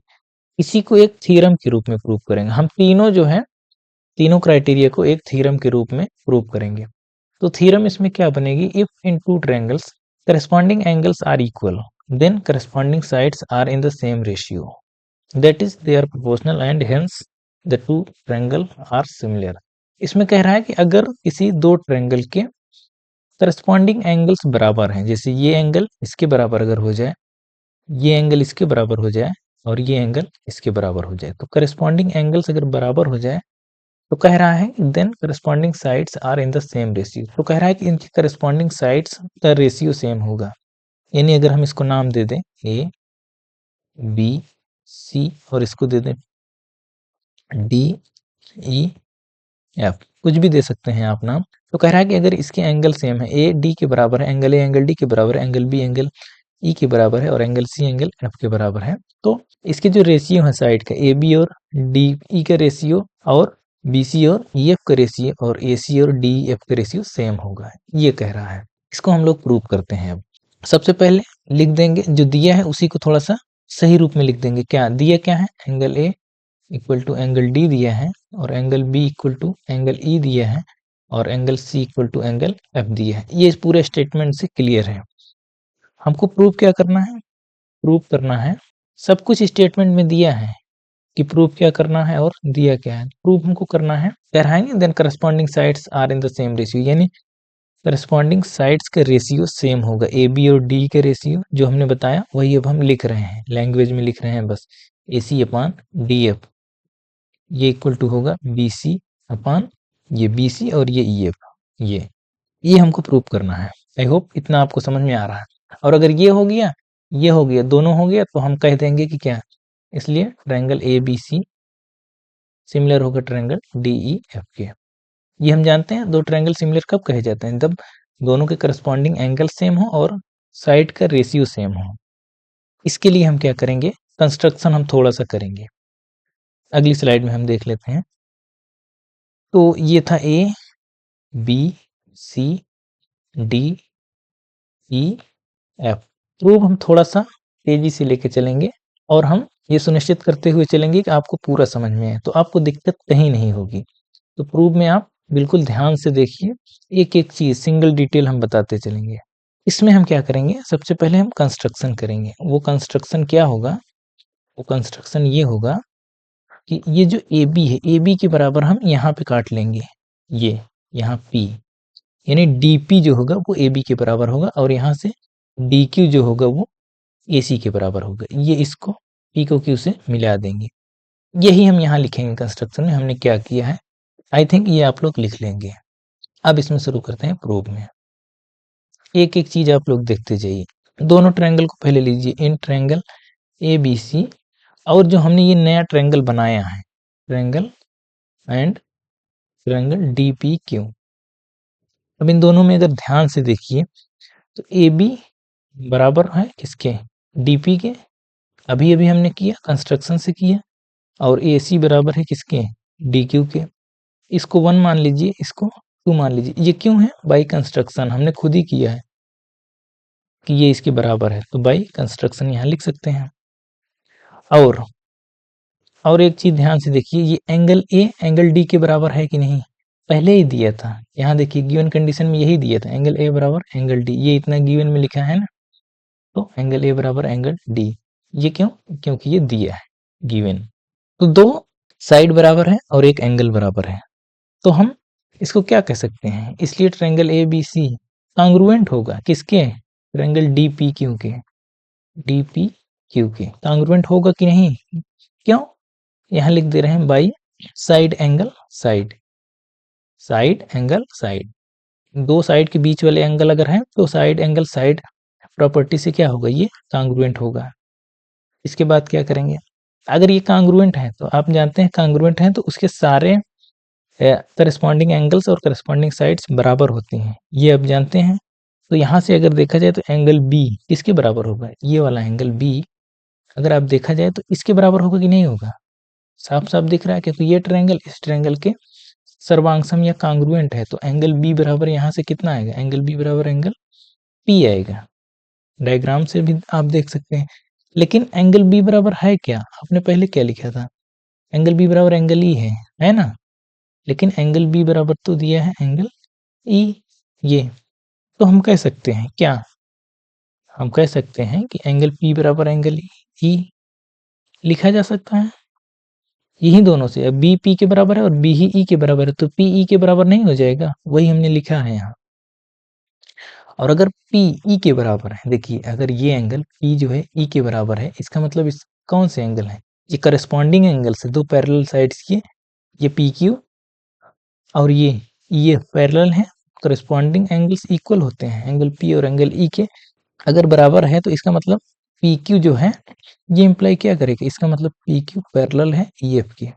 यही तो बताएगा ना, अगर दोनों साइड बराबर हैं तो इसका मतलब ये दोनों पैरेलल हैं, तभी दोनों के एंगल बराबर हैं। ठीक, समझ पा रहे हैं? अब देखिए इतना हो गया। अब देखिए इसमें क्या करना है, अब इन दोनों ट्रायंगल को लीजिए। इन ट्रायंगल, 1 मिनट नाम लिख देते हैं, वही अभी चल रहा है, ए बी सी, यहाँ क्या था डी ई एफ, तो ये था पी क्यू। अब हम देखेंगे इस बड़े वाले ट्रायंगल में, in triangle D E F, triangle D E F में हम देखेंगे बाय बेसिक प्रोपोर्शनैलिटी थ्योरम। अभी पिछले वीडियो में हमने बताया था बेसिक प्रोपोर्शनैलिटी थ्योरम क्या होती है। अगर इसमें बेसिक प्रोपोर्शनैलिटी थ्योरम लगाएंगे, इनके जो है साइड का रेशियो डीपी और पीई का रेशियो, अगर आप देखेंगे डीपी और पीई का रेशियो ये किसके बराबर होगा, ये होगा डी क्यू, और ये डी है, ये डी क्यू और क्यू एफ के बराबर हो, डी क्यू और क्यू एफ के बराबर होगा। ये बेसिक प्रोपोर्शनैलिटी थ्योरम कहती है। इसी को क्या लिख सकते हैं, अगर इसी को रेसिप्रोकल करें, इसके उल्टा यानी पी अपान डीपी लिख सकते हैं, और Q F upon D Q लिखा जा सकता है। उसी को हमने उलट के लिख दिया बस, और कुछ नहीं किया है। अब इसको अगर आप ध्यान से देखिए, अब इसमें क्या करेंगे, अब इन दोनों में लेफ्ट हैंड साइड और राइट हैंड साइड में आप 1 जोड़ दीजिए। तो किसी भी इक्वेशन में अगर लेफ्ट और राइट हैंड साइड में सेम ऑपरेशन किया जाए दोनों तरफ, तो इक्वेशन में कोई फर्क नहीं पड़ता, ये आप जानते हैं। तो दोनों तरफ हमने 1 जोड़ दिया। अब इसको सिंपल जो है कैलकुलेट कर लीजिए, कितना आएगा, PE plus DP upon TP equal to Q F plus D Q upon D Q. Simply अब डायग्राम से देखिए, पीई और डीपी कितना होगा, पीई और डीपी ये सिंपल डीई हो जाएगा। ये कितना हो गया, ये हो गया डीई अपान डीपी, और यहाँ पे देखिए क्यूएफ और डीक्यू, क्यूएफ और डीक्यू मिलकर डीएफ हो गया, ये डीएफ अपान डीक्यू। हाँ, अब इसमें क्या करेंगे हम, अब इसमें इक्वेशन 1 से आप वैल्यू अगर रखेंगे, डीपी को देखिए इक्वेशन 1 से डीपी इक्वल टू कितना है, ए बी है, और D Q equal to A सी है। तो यहाँ से हम अगर वैल्यू रखें तो ये हो जाएगा DE upon A B equal to, ये होगा D F upon D Q equal to कितना था, देखिए यही तो आया था ना, ए बी ही डीपी के बराबर था, तो डीपी की जगह हमने ए बी रख दिया, और यहाँ डी क्यू किसके बराबर था, ए सी के बराबर, तो यहाँ हमने क्या रख दिया, ए सी रख दिया।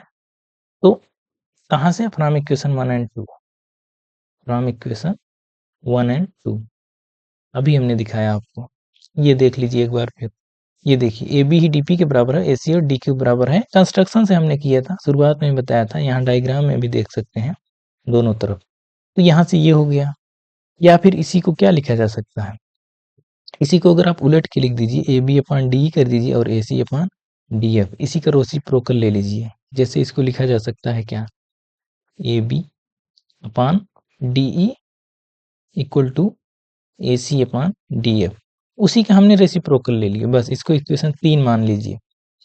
अब इसी तरह से जैसे हमको ये मिला है, सेम इसी तरह से हम ये कर सकते हैं। दोबारा अगर वही सब काम करेंगे तो ए बी अपान डी, इसी को हम बराबर दिखा सकते हैं ए सी अपान डी एफ के। ए बी अपान डी नहीं, ए सी अपान डी एफ ये तो लिखा ही जा चुका है, इसी को हम बराबर दिखा सकते हैं। ट्रायंगल हम बना दें, देखिए बना देते हैं, तो आप लोगों को दिक्कत तो नहीं होगी। A B C D E F, ये पी था, ये क्यू था, इसी को हम लिख सकते हैं, हालांकि ये तो लिखा ही जा चुका है, ये तो हमने करके दिखा दिया। अब इसी को हम बराबर दिखा सकते हैं बी सी अपान ई एफ। कैसे, देखिए बी सी अपान ई एफ, हमने ये दोनों लिए थे, ये दोनों साइड लिए था। अब की बार अगर दोबारा अगर वही लगाएंगे, सिमिलरिटी इस्तेमाल करेंगे, तो अब की बार हम दिखा सकते हैं कि ए बी और डी का रेशियो, ए बी और डी का रेशियो वो बी सी और ई एफ के बराबर है। ये देखिए, इसको इक्वेशन 4 मान लीजिए। तो हम एक बार कर लिए हैं तो दोबारा करना नहीं है, सिमिलरली लिख के हम लिख सकते हैं इक्वेशन, फ्रॉम इक्वेशन 3 एंड 4, 3 और 4 से देखिए, अगर 3 और 4 से देखिए तो हम इसको बहुत आराम से लिख सकते हैं, A B upon D equal to A C upon D F equal to B C upon EF। बस यही हमको प्रूव करना था। अगर आप ध्यान से देखेंगे पीछे तो यही हमको प्रूव करना था, हेंस प्रूव्ड। अब इसके बाद अगर देखिए एंगल भी बराबर था, एंगल बराबर तो पहले ही दिया था और साइड का रेशियो हमने बराबर कर दिया। तो सिमिलरिटी के लिए क्या करते हैं, दो ही चीज, एक तो एंगल बराबर होना चाहिए, साइड का रेशियो बराबर होना चाहिए, तो दोनों हो गया। तो इसलिए हम लिख सकते हैं क्या, ट्रायंगल ABC तो सिमिलर होगा ट्रायंगल DEF के। बस ये इतना इसमें करना था। तो आई होप आपको समझ में आया होगा। आप इस वीडियो को 2-3 बार देखिए, जहां भी आपको दिक्कत हो रही है बार बार उसको खुद से लगाइए और वीडियो देखिए, तब आपको एकदम समझ में आ जाएगा। अब इसमें जो अगली थ्योरम है साइड साइड साइड। अगर किसी ट्रायंगल के तीनों साइड अगर इक्वल हैं तो वो ट्रायंगल आपस में सिमिलर होते हैं, ये प्रूव करना है। तो प्रूव इसका भी सेम वैसे ही होगा, थोड़े से इसमें भी सिमिलरिटी ही, मतलब एक तरह से हम प्रूव कर रहे होंगे। इसको भी एक थ्योरम के रूप में करते हैं। If two triangles two triangles side of one triangle are proportional to the side of other triangle. अब इसमें उसी का थोड़ा सा मतलब वो है, कह रहा है कि एक किसी दो ट्रायंगल में साइड का रेशियो जो है एक दूसरे का प्रोपोर्शनल है, साइड एक दूसरे के प्रोपोर्शनल है, then corresponding angles are equal. तो कह रहा है अगर साइड एक दूसरे को के प्रोपोर्शनल में है तो एंगल आपस में बराबर होंगे, उसके करस्पॉन्डिंग एंगल्स बराबर होंगे। तो फिर इसके बाद इसका मतलब अगर बराबर होंगे तो दोनों ट्रायंगल सिमिलर भी होंगे, ये हमको दिखाना है। हम थोड़ा सा इसको तेज लेके चल रहे हैं, एक हमने बता दिया है ना। तो इसमें गिवन कंडीशन क्या है, इसमें दिया है कि साइड के क्या रेशियो सेम है, यानी AB और DE का रेशियो सेम है और BC और EF का रेशियो सेम है। इसी तरह से तीसरी साइड AC और DF का रेशियो सेम है, ये दिया है।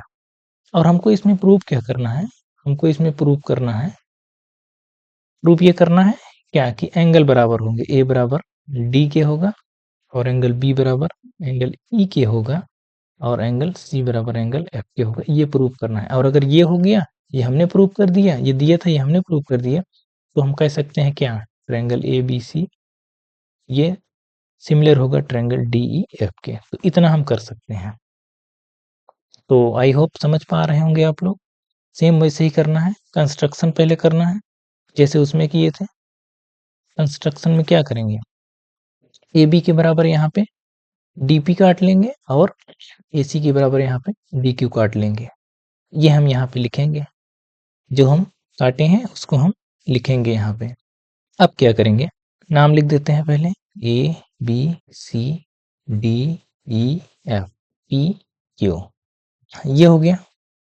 अब हम प्रूव करेंगे, एक एक चीज एकदम डिटेल से करेंगे। दिया क्या था, दिया ये था कि AB, दोबारा हम लिख देते हैं, उस स्लाइड में था लेकिन हम यहाँ लिख देते हैं, AB/DE इक्वल टू AC/DF, ये दिया था, ठीक है। हालांकि एक और दिया था लेकिन हमको इतने की जरूरत है तो हम इतना लिख रहे हैं। इसी का अगर हम रेसिप्रोकल लें, इसी का अगर हम रेसिप्रोकल लें, रेसिप्रोकल इसी का अगर देखिए AB ही DP के बराबर है, तो AB की जगह हम DP लिख सकते हैं, DP/DE। और AC के बराबर हमने DQ लिया तो हम लिख सकते हैं DQ/DF। तो बाई कंस्ट्रक्शन हम इतना लिख सकते हैं, बाई कंस्ट्रक्शन। अगर देखिए DP और DE का रेशियो और DQ और DF के रेशियो बराबर है, तो ये बेसिक प्रोपोर्शनैलिटी थ्योरम है कि नहीं। तो बेसिक प्रोपोर्शनैलिटी थ्योरम है, तो इसका मतलब ये इंप्लाई क्या करेगा, इसका मतलब ये है कि PQ और EF ये पैरेलल होंगे। अब इसके बाद हम क्या लिख सकते हैं, PQ अगर EF के पैरेलल है, PQ अगर EF के पैरेलल है, इसका मतलब ये एंगल इसके बराबर होगा, बिल्कुल बराबर होगा, क्योंकि ये पैरेलल है और ये एक ट्रांसवर्सल है, तो एक तिर्यक रेखा काट रही है और ये एंगल इसके बराबर होगा। तो हम लिख सकते हैं ना कि एंगल DPQ बराबर होगा एंगल E के, और क्या होगा, और एंगल DQP ये बराबर होगा एंगल F के, एंगल DQP ये एंगल F के बराबर होगा। आसानी से लिख सकते हैं। इसको मान लीजिए इक्वेशन नंबर 2, इसको हमने इक्वेशन नंबर 1 माना था, 1, हालांकि 1 इसको माना था हमने, ये है 1, इसको मानिए 1, ये पूरा है ना, वो तो आधा ही था। तो 1 और 2 इसको हम अगर मानेंगे, अब इसमें लिखेंगे इन ट्रायंगल DPQ, छोटे ट्रायंगल में और बड़े ट्रायंगल में, and triangle D E F, इन दोनों ट्रायंगल में अगर ध्यान से देखेंगे तो डी पी क्यू बराबर एंगल ई है और डी क्यू पी बराबर एंगल एफ है। इसका मतलब हम लिख सकते हैं ट्रायंगल डी पी क्यू ये सिमिलर होगा ट्रायंगल डी ई एफ के, लिखा जा सकता है। क्यों? By angle angle angle similarity, ये आप लिख लेंगे एंगल एंगल एंगल सिमिलरिटी, क्योंकि देखिए ई जो है एंगल ई ये इसके बराबर हो गया, ये इसके बराबर हो गया और ये तो कॉमन ही है ना, तो ये और ये ट्रायंगल एक दूसरे के सिमिलर हो गया कि नहीं? क्यों? क्योंकि तीनों एंगल क्या थे? बराबर थे। और अभी प्रूव करके क्या आए हैं? अगर तीनों किसी दो त्रिभुज के तीनों एंगल बराबर होते हैं तो आपस में सिमिलर होते हैं, तो यहाँ से लिख सकते हैं कि दोनों आपस में सिमिलर हैं। तो ये तो हमने इस छोटे वाले को इस बड़े वाले के सिमिलर दिखा दिए, लेकिन हमको ये दिखाना है कि A B C D E F के सिमिलर हैं। तो इसमें अब हम क्या करेंगे? इसी को थोड़ा सा और आगे बढ़ाएंगे क्या? अब उसके बाद हम क्या लिख सकते हैं? नाम यहाँ पे पहले दे देते हैं A B C D E F, और ये क्या था? पी और क्यू। अब उसी के बाद हम क्या लिख सकते हैं? अगर दोनों सिमिलर हैं तो बेसिक प्रोपोर्शनैलिटी थ्योरम के हिसाब से हम लिख सकते हैं डीपी अपॉन डी। अब रेशियोज तो सेम होगा ही, equal to D Q upon D F equal to P Q, यानी P Q upon E F, P Q upon E F. ये बेसिक प्रोपोर्शनैलिटी थ्योरम है, इसको इक्वेशन 3 मान लीजिए, तो वहां से हम लिख सकते हैं। अब यहाँ से क्या करिए? पुटिंग ए बी बराबर डी पी रख दीजिए, हमने जो काटा था ए बी बराबर डी पी, और ए सी बराबर डी क्यू रख दीजिए, ये ए सी बराबर डी क्यू रख दीजिए। कहाँ? इन इक्वेशन 1 में अगर आप रखेंगे तो 1 एक बार देख लीजिए क्या था?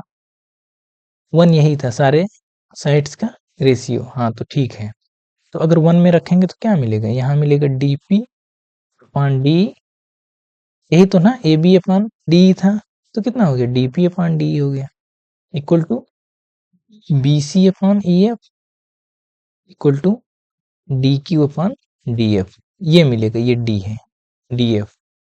इसको 4 मान लीजिए, मानते जाइए बस, बाकी कोई समस्या नहीं है। अब देखिए, अब हमको ए बी सी इसमें लाना है, तो इन ट्रायंगल ए बी सी हमको सारा ए बी सी को दिखाना है, ए बी सी और डी ई एफ को दिखाना है, और ट्रायंगल डी पी क्यू। अगर ए बी सी और डी पी क्यू में अगर आप देखिए ध्यान से, तो 3 और 4 से अगर आप ध्यान से देखिए तो डी पी अपॉन डी और डी पी अपॉन डी यहाँ भी है, और यहाँ देखिए B C upon E F है, और यहाँ P Q upon E F है। तो यहाँ देखिए बी सी और पी क्यू को हम बराबर लिख सकते हैं कि नहीं? तो यहाँ से लिख सकते हैं क्या? B C equal to P Q लिखा जा सकता है। यहाँ आप लिख दीजिए फ्रॉम थर्ड एंड फोर्थ, ध्यान से एक एक चीज देखेंगे तभी दिखेगा। और यहाँ क्या लिख सकते हैं? ए बी इक्वल टू क्या लिखा जा सकता है? डी पी लिखा जा सकता है, A B equal to D P, ये तो हम पहले से ही माने हैं। ये आप ध्यान दीजिए कहाँ से आया, ये 3 और 4 से आया है, अगर आप ध्यान से देखेंगे तो। और क्या लिख सकते हैं? ए सी को किसके बराबर लिख सकते हैं? ए सी को डी क्यू के बराबर लिखा जा सकता है, ये कंस्ट्रक्शन से, ये दोनों तो कंस्ट्रक्शन से आए हैं। दिखा आपको कहाँ, कौन सा कहाँ से आया है? ये वाला इक्वेशन 3 और 4 से आया है। 3 और 4 को ध्यान से देखेंगे तो बी सी और पी क्यू बराबर है, और ये दोनों कहाँ से आया है? ये दोनों कंस्ट्रक्शन से आया है।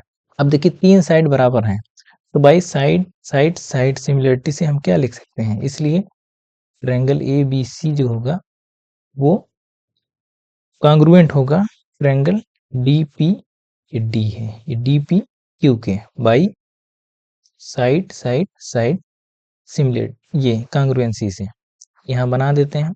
ए बी सी, ये क्या था? डी ई एफ, यहाँ था पी और यहाँ था क्यू। ठीक है, इतना हो गया, हमने कांग्रुएंट दिखा दिया है। इसका मतलब क्या हुआ? अगर दो ट्रायंगल कांग्रुएंट हैं तो उसका मतलब उसके करस्पॉन्डिंग एंगल से बराबर होगा, ए डी के बराबर होगा, और बी एंगल बी किसके बराबर होगा?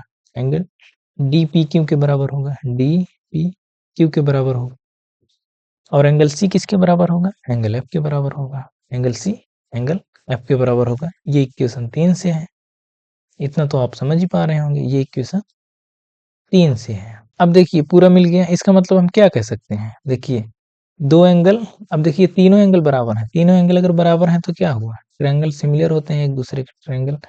इसका मतलब ए बी सी ये सिमिलर होगा ट्रायंगल डी ई एफ के। अब ये प्रूव हो गया, यही हमको प्रूव करना था। हमको एंगल बराबर दिखाना था, हमने दिखा दिया, ए डी के बराबर है, बी ई के बराबर है, बी ई के बराबर है और सी एफ के बराबर है। बस हो गया। और पी ही तो ई के बराबर था, यहाँ अगर डी पी क्यू लिखा है तो इसी को हम ई लिख सकते हैं, तो हो गया। तो दोनों प्रूव हो गए, यही प्रूव करना था हमको, इतना।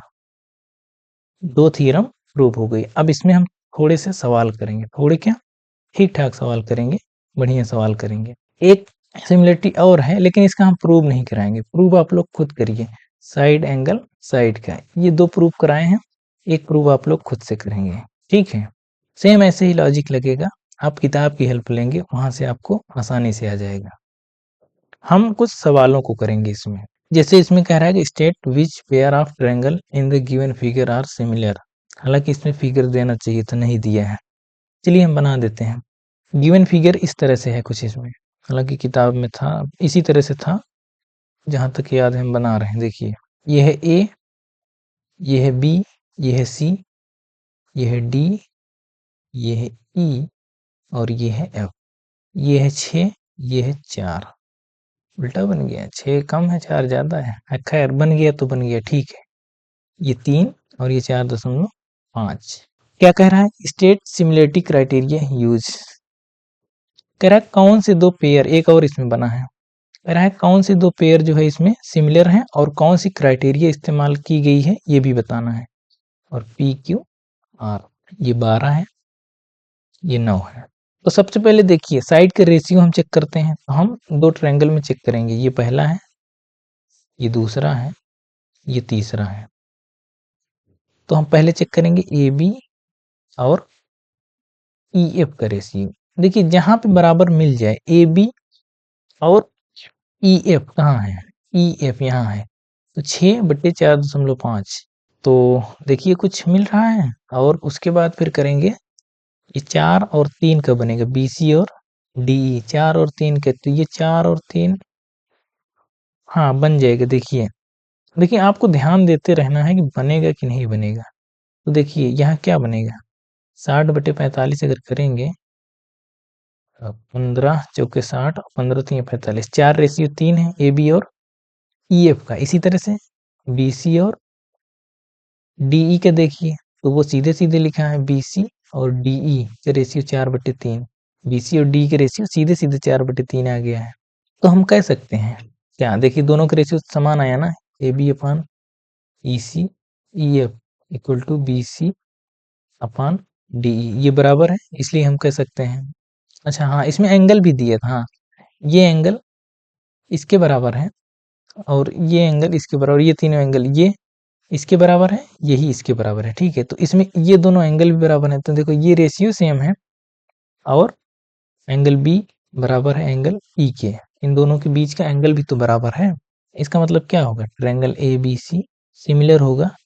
ट्रायंगल ए बी सी, अब देखिए इसमें थोड़ा सा ध्यान देना है, ट्रायंगल ए बी सी किसके सिमिलर होगा, ट्रायंगल ए बी सी को डी ई एफ के सिमिलर मत कह दीजिएगा। ये हम पढ़ाए हैं पिछले वीडियो में कि उसका साइन कन्वेंशन क्या होता है, साइन कन्वेंशन नहीं, उसका नामनक्लेचर, यानी उसका नाम कैसे लिखेंगे आप जो है, वो बहुत ध्यान से आप देखिएगा। ये डी ई एफ मत कर दीजिएगा, वो होगा F E D, triangle F E D. जो नहीं समझ पा रहे हैं पीछे से वीडियो जाके देखेंगे, क्योंकि हमको करस्पॉन्डिंग साइड से लेना है ना। ए बी के करस्पॉन्डिंग ई एफ लिया था ना, ए बी के करस्पॉन्डिंग ई एफ आना चाहिए। तो ए बी के करस्पॉन्डिंग देखिए ई एफ आ रहा है कि नहीं, और ए बी के ई एफ और बी सी के डी ई करस्पॉन्डिंग आना चाहिए। तो बी सी के करस्पॉन्डिंग देखिए डी आ रहा है ना, आ रहा है एकदम ठीक है। और बी, एंगल बी और ई, देखिए एंगल बी और ई, ये सब मतलब देखना है हमको, सारे कंडीशंस इसमें फुलफिल होने चाहिए। तो ये हम कह सकते हैं क्या, कि ट्रायंगल पहला और दूसरा क्या है, सिमिलर है। सिमिलरिटी क्राइटेरिया कौन सी इस्तेमाल हुई है, आप कहेंगे साइड एंगल साइड, ये इस्तेमाल हुई है, साइड एंगल साइड। इसके अलावा अगर आप निकालेंगे तो कोई भी इसमें जो है सिमिलर नहीं है, आप निकाल के देख लेंगे, किसी का भी रेशियो निकालेंगे तो सिमिलर नहीं आएगा। अगला सवाल जो कह रहा है कि find the value of each of the pro numerals in the given. Pro numerals का, हालांकि ये एक्स की वैल्यू निकालना है, एक्स वाई और जेड की जितने भी अननोन है उसकी वैल्यू निकालना है। दो ट्रायंगल दिए गए हैं और रीजन भी बताना है अपने आंसर का। तो इसमें दिया क्या है, पहले ये देख लेंगे। इसमें दिया है कि ए बी जो है वो डी के बराबर है। हम थोड़ा सा इसको चेंज कर देते हैं क्योंकि वहां जाने पर दिख नहीं रहा है। ए बी जो है, नहीं अब भी नहीं दिख रहा है, वेट कर दो अब दिखेगा। हाँ, तो ए बी जो है किसके बराबर है, डी के बराबर है, दिया है। ए बी जो है डी के बराबर है, और क्या दिया है, बी सी किसके बराबर दिया है, बी सी ई एफ के बराबर दिया है, और ए सी दिए हैं डी एफ के बराबर। सवालों को लिखना आना चाहिए आप लोगों को, आपको पेपर में जो है ना वो लिखना है। तो अगर आप जितना सही लिखेंगे उतना ही आपको नंबर ठीक ठाक मिलेगा। तो हम क्या लिख सकते हैं, साइड्स बराबर हैं, by side side side similarity से क्या लिख सकते हैं, ए बी सी सिमिलर होगा डी ई एफ के, आराम से लिख सकते हैं। अगर A B C D F के सिमिलर होगा, इसका मतलब करिस्पॉन्डिंग एंगल्स भी बराबर होंगे ना, तो ए वाला डी के बराबर होगा, तो एक्स बराबर कितना आएगा 87। इसी तरह से वाई बराबर कितना आएगा, वाई बराबर ये 58 इसके बराबर होगा, करस्पॉन्डिंग एंगल्स बराबर होंगे ना, जैसे एक्स इसके बराबर था, ये वाला इसके बराबर होगा, तो सीधे सीधे लिख सकते हैं y बराबर 58 और z बराबर 35। तो इसमें कुछ करना ही नहीं था, तो इसमें क्या रीजन क्या देना था, by side side side similarity से ये दोनों सिमिलर हो जाएंगे और फिर करस्पॉन्डिंग एंगल्स बराबर हो जाएंगे, बस इसमें इतना ही करना था। अगला सवाल कह रहा है कि find the angle P in the given figure. ये इस तरह से डायग्राम दिया है, उसमें P हमको बताना है, एंगल P ये निकालना है। ये निकालने के लिए देखिए, अब इसमें दो साइड का रेशियो देखिए कौन कौन से सेम है, ध्यान से देखिए। तो रूट वाला ये मत कर दीजिएगा, अगर रूट वाला इससे निकालिएगा फिर ये वाला रूट वाला इससे, नहीं तो रूट वाला रूट वाले से ही निकाल के देखिए। तो हम देखेंगे क्या, यहाँ लिख दीजिएगा इन ट्रायंगल। देखिए हम आपको लिखना भी सिखा रहे हैं, लिखा कैसे जाता है, in triangle A B C and triangle, दूसरा ट्रायंगल क्या नाम है, R P Q, R P Q. सबसे पहले निकालिए ए बी, देखिए ए बी का निकालिए किसके साथ, अब इसके साथ निकालिए आर क्यू के साथ, दोनों का निकालिए, ए बी और आर क्यू का। ए बी कितना है 3.8 और आर क्यू कितना है 7.6। अगर आप इसको काटेंगे तो पॉइंट पॉइंट कटेगा, 38 दूनी 76, तो ये 1/2 आएगा। इसी तरह से आप रेशियो निकालिए ए सी और ये आर पी का, हाँ आर पी का, तो कितना आएगा 3√3/6√3, तो √3 से √3 कट गया, ये भी 1/2 है। देखिए रेशियो सेम आया ना, दोनों का रेशियो सेम आया, रेशियो सेम आया, इसका मतलब हम कह सकते हैं, और इसका भी आप निकाल लीजिए, अगर बहुत मन है तो निकाल लीजिए, बी सी और पी क्यू का रेशियो क्या आएगा, बिना निकाले हम कह दे रहे हैं 6/12 यानी 1/2 बराबर ही आ रहा है ना। इसका मतलब क्या है, A B upon R Q equal to जो हमने निकाला है equal to B C upon P Q, B C upon P Q equal to C A या फिर ए सी, ये सी ए अपान ए सी, इसके बाद पी आर, पी आर। ये देखिए ये तीनों का 1/2 ही आ रहा है, सबका रेशियो। इसका मतलब लिख सकते हैं क्या, इसका मतलब लिख सकते हैं क्या कि दोनों ट्रायंगल सिमिलर हैं, ट्रायंगल ए बी सी ये सिमिलर होगा ट्रायंगल। अब देखिए नाम लिखने में गलती मत करिए, हम बार बार कह रहे हैं कि ए बी सी को आप आर पी क्यू के सिमिलर मत लिख दीजिए, जिस हिसाब से ये एक दूसरे के करस्पॉन्डिंग बराबर है वो उस जगह पर ही आना चाहिए, तो ये आएगा R Q P, R Q P, क्योंकि हमको देखना है ना ए बी और आर क्यू का रेशियो, तो ए बी जहाँ है वहाँ आर क्यू आना चाहिए, और बी सी के साथ पे यानी करस्पॉन्डिंग में पी क्यू आना चाहिए, यानी बी सी के करस्पॉन्डिंग देखिए पी क्यू आ रहा है ना, इस तरह से हमको देख कर लिखना है। तो इतना आ गया, अगर ये इसके बराबर है तो बाई क्यों हुआ ये, बाई साइड साइड साइड कांग्रुएंसी नहीं सिमिलरिटी से, ठीक है। तो अगर दोनों सिमिलर हैं तो करस्पॉन्डिंग एंगल्स क्या होंगे, बराबर होंगे, इसका मतलब एंगल सी बराबर होगा, एंगल सी बराबर होगा किसके, एंगल पी के, एंगल सी बराबर होगा एंगल पी के, और एंगल एंगल पी बराबर होगा एंगल सी के। हाँ तो ठीक तो है, तो एंगल सी अगर हम निकालेंगे तो एंगल सी कितना आएगा, एंगल सी अगर ये 60 है ये 80 है तो ये कितना होगा, 8 से 14 140, तो ये 40 ही होगा ना, इसका मतलब ये भी 40 होगा, तो सीधे सीधे लिखेंगे एंगल कितना आएगा 40, बस हो गया। यही इसमें करना था, इतना छोटा सा सवाल था। ये सवाल थोड़ा सा अच्छा है, कह रहा है कि a girl of height 90 centimetre, एक लड़की की हाइट 90 सेंटीमीटर है, walking away from base of lamp post, एक लैंप पोस्ट के बेस से दूर जा रही है, उसकी स्पीड है 1.2 मीटर पर सेकेंड, लड़की की स्पीड है, लैंप 3.6 मीटर ऊंचाई पर है ग्राउंड से। Find the length of her shadow after 4 second. तो 4 सेकेंड बाद उसकी छाया बतानी है। डायग्राम को हम यहाँ बनाते हैं। ये लैंप पोस्ट है, लैंप पोस्ट ये यहाँ पे लैंप है। लैंप पोस्ट कितनी ऊंचाई पर है? 3.6। तो यहाँ से यहाँ तक 3.6 है। लड़की यहाँ से यहाँ जा रही है। पहले हम डायग्राम बनाएं, उसके बाद लड़की जो है यहाँ से यहाँ जा रही है। तो 4 सेकंड बाद कितना दिया है टाइम? 4 सेकंड। 4 सेकंड बाद ये यहाँ पहुंच रही है कहीं, मान लीजिए यहाँ पहुंच रही है। ये हमने बना दी है लड़की, ये है। 4 सेकंड बाद ये यहाँ पहुंच जा रही है, यहाँ पहुंच जा रही है। उसकी छाया की लंबाई कितनी होगी? छाया की लंबाई ये होगी, हमने मान लिया x। 4 सेकंड बाद उसकी छाया की लंबाई ही पूछा था, यानी हमसे x पूछा है। हम इसको नाम दे देते हैं a b, और ये a b, इसको c कर देते हैं। आराम से आप नाम अपने हिसाब से लिख सकते हैं, उसमें कोई समस्या नहीं। इतना हमने कर दिया। अब देखिए दिया क्या है, आपको पता होना चाहिए दिया क्या है। दिया है CD। CD कितना दिया है? 90 सेंटीमीटर।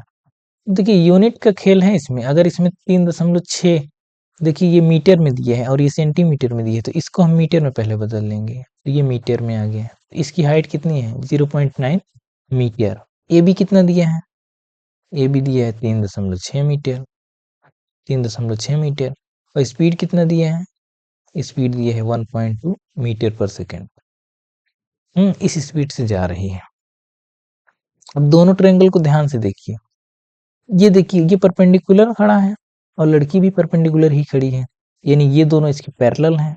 अगर ये दोनों इसके पैरेलल हैं तो इसमें हम क्या लगा सकते हैं? बेसिक प्रोपोर्शनलिटी थ्योरम लगा सकते हैं। हम चाहे तो इसको बेसिक प्रोपोर्शनलिटी थ्योरम से लगाएं, या फिर हम वैसे भी लगा सकते हैं। जैसे कि डिस्टेंस ऑफ द गर्ल, देखिए ध्यान से देखिए, distance of girl from lamp post after 4 second. After 4 second वो कितना है? वो है BD ना, तो BD है। ये देखिए BD है ना डिस्टेंस। 4 सेकंड बाद डिस्टेंस यही तो आएगा, BD आएगा। तो BD बराबर, डिस्टेंस बराबर होता क्या है? डिस्टेंस बराबर स्पीड इंटू टाइम, यही होता है ना, स्पीड इंटू टाइम। तो स्पीड कितना है? 1.2, और टाइम कितना है? टाइम है 4 सेकेंड। तो कितना आया? 4.8 मीटर। ये आ गया, ये आया। लेकिन इसमें यही नहीं निकालना था, तो ये कितना आ गया? 4.8। अभी जो हमको चाहिए, अभी हम निकाल रहे हैं, हमें x चाहिए। तो हमने यहाँ से ये निकाल लिया, BD निकाल लिया। दिखाना हमको सिमिलर ही है। अभी हम उसको लगाएंगे, बेसिक प्रोपोर्शनलिटी थ्योरम जब लगाएंगे। BD यहाँ से निकल आया। हमको अगले स्लाइड में चलना होगा, स्लाइड है नहीं, यहीं करें, ऐड कर लेते हैं। तो जितना हम किए थे आपको डायग्राम याद रहना चाहिए। चलिए हम एक बार फिर ड्रा कर देते हैं डायग्राम। यहाँ पे उसी डायग्राम को हम तेजी से ड्रा करते हैं। यहाँ लड़की खड़ी थी, ये नाम जो हमने दिया था, इधर से दिए थे AB, लड़की की हाइट थी CD, और ये था E, ये था X। ये हमने अभी अभी निकाला, कितना आया था? 4.8। ठीक है, 4 सेकंड बाद।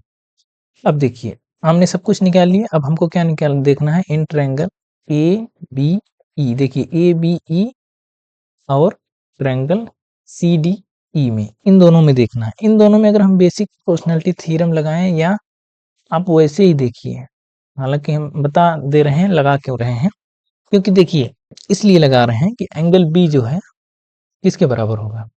एंगल D के बराबर होगा। क्यों? क्योंकि दोनों एक दूसरे परपेंडिकुलर हैं। ये भी परपेंडिकुलर है, ये भी परपेंडिकुलर, तो दोनों 90 हैं इसलिए। और एंगल E बराबर क्या होगा? तो एंगल B बराबर एंगल D होगा, और एंगल E दोनों में कॉमन है। एंगल E बराबर एंगल E दोनों में कॉमन है। और अगर किसी ट्रायंगल के दो एंगल बराबर है, तीसरा अपने आप बराबर हो जाएगा। किसी दो अलग अलग ट्रायंगल में दो अगर बराबर है तो तीसरा अपने आप बराबर हो जाएगा। क्यों? क्योंकि 180 से घटा के इसको भी लिखेंगे, 180 से घटा के इसको भी लिखेंगे। इसलिए हम लिख सकते हैं कि ट्रायंगल ABE वो सिमिलर होगा ट्रायंगल CDE के। ठीक, इतना लिखा जा सकता है। अगर सिमिलर हैं तो साइड के रेशियो भी समान होगा। तो लिख सकते हैं BE और BE और DE का रेशियो वो बराबर होगा AB और CD के। देख लीजिए बीई और डी के रेशियो बराबर होगा किसके, पहले बड़ी साइड है ना, तो ए बी और सी डी के। हाँ ठीक है, इस तरह से लिखा जा सकता है इसको, इक्वेशन 1 मान लीजिए। सारी वैल्यूज अब आप रख दीजिए। बी कितना होगा, यहाँ से यहाँ तक 4.8 प्लस एक्स होगा, अपान डी कितना है, डी एक्स है, इक्वल टू ए बी कितना है, ए बी 3.6 था, पीछे आप देख सकते हैं 3.6। और ये कितना है, क्या सी डी 0.9 था, हम निकाले थे 90 सेंटीमीटर दिया था ना, उसको मीटर में बदले थे 0.9। तो इसको अगर काटेंगे तो 9 चौके 36, तो यहाँ से 4 आएगा, इसको अगर 4x x 3x 1.6 यहाँ से आएगा, यहाँ से x निकालेंगे आप सॉल्व करेंगे तो 1.6 मीटर। तो यही हमको निकालना था, शैडो की लंबाई कितनी बनी 1.6 मीटर।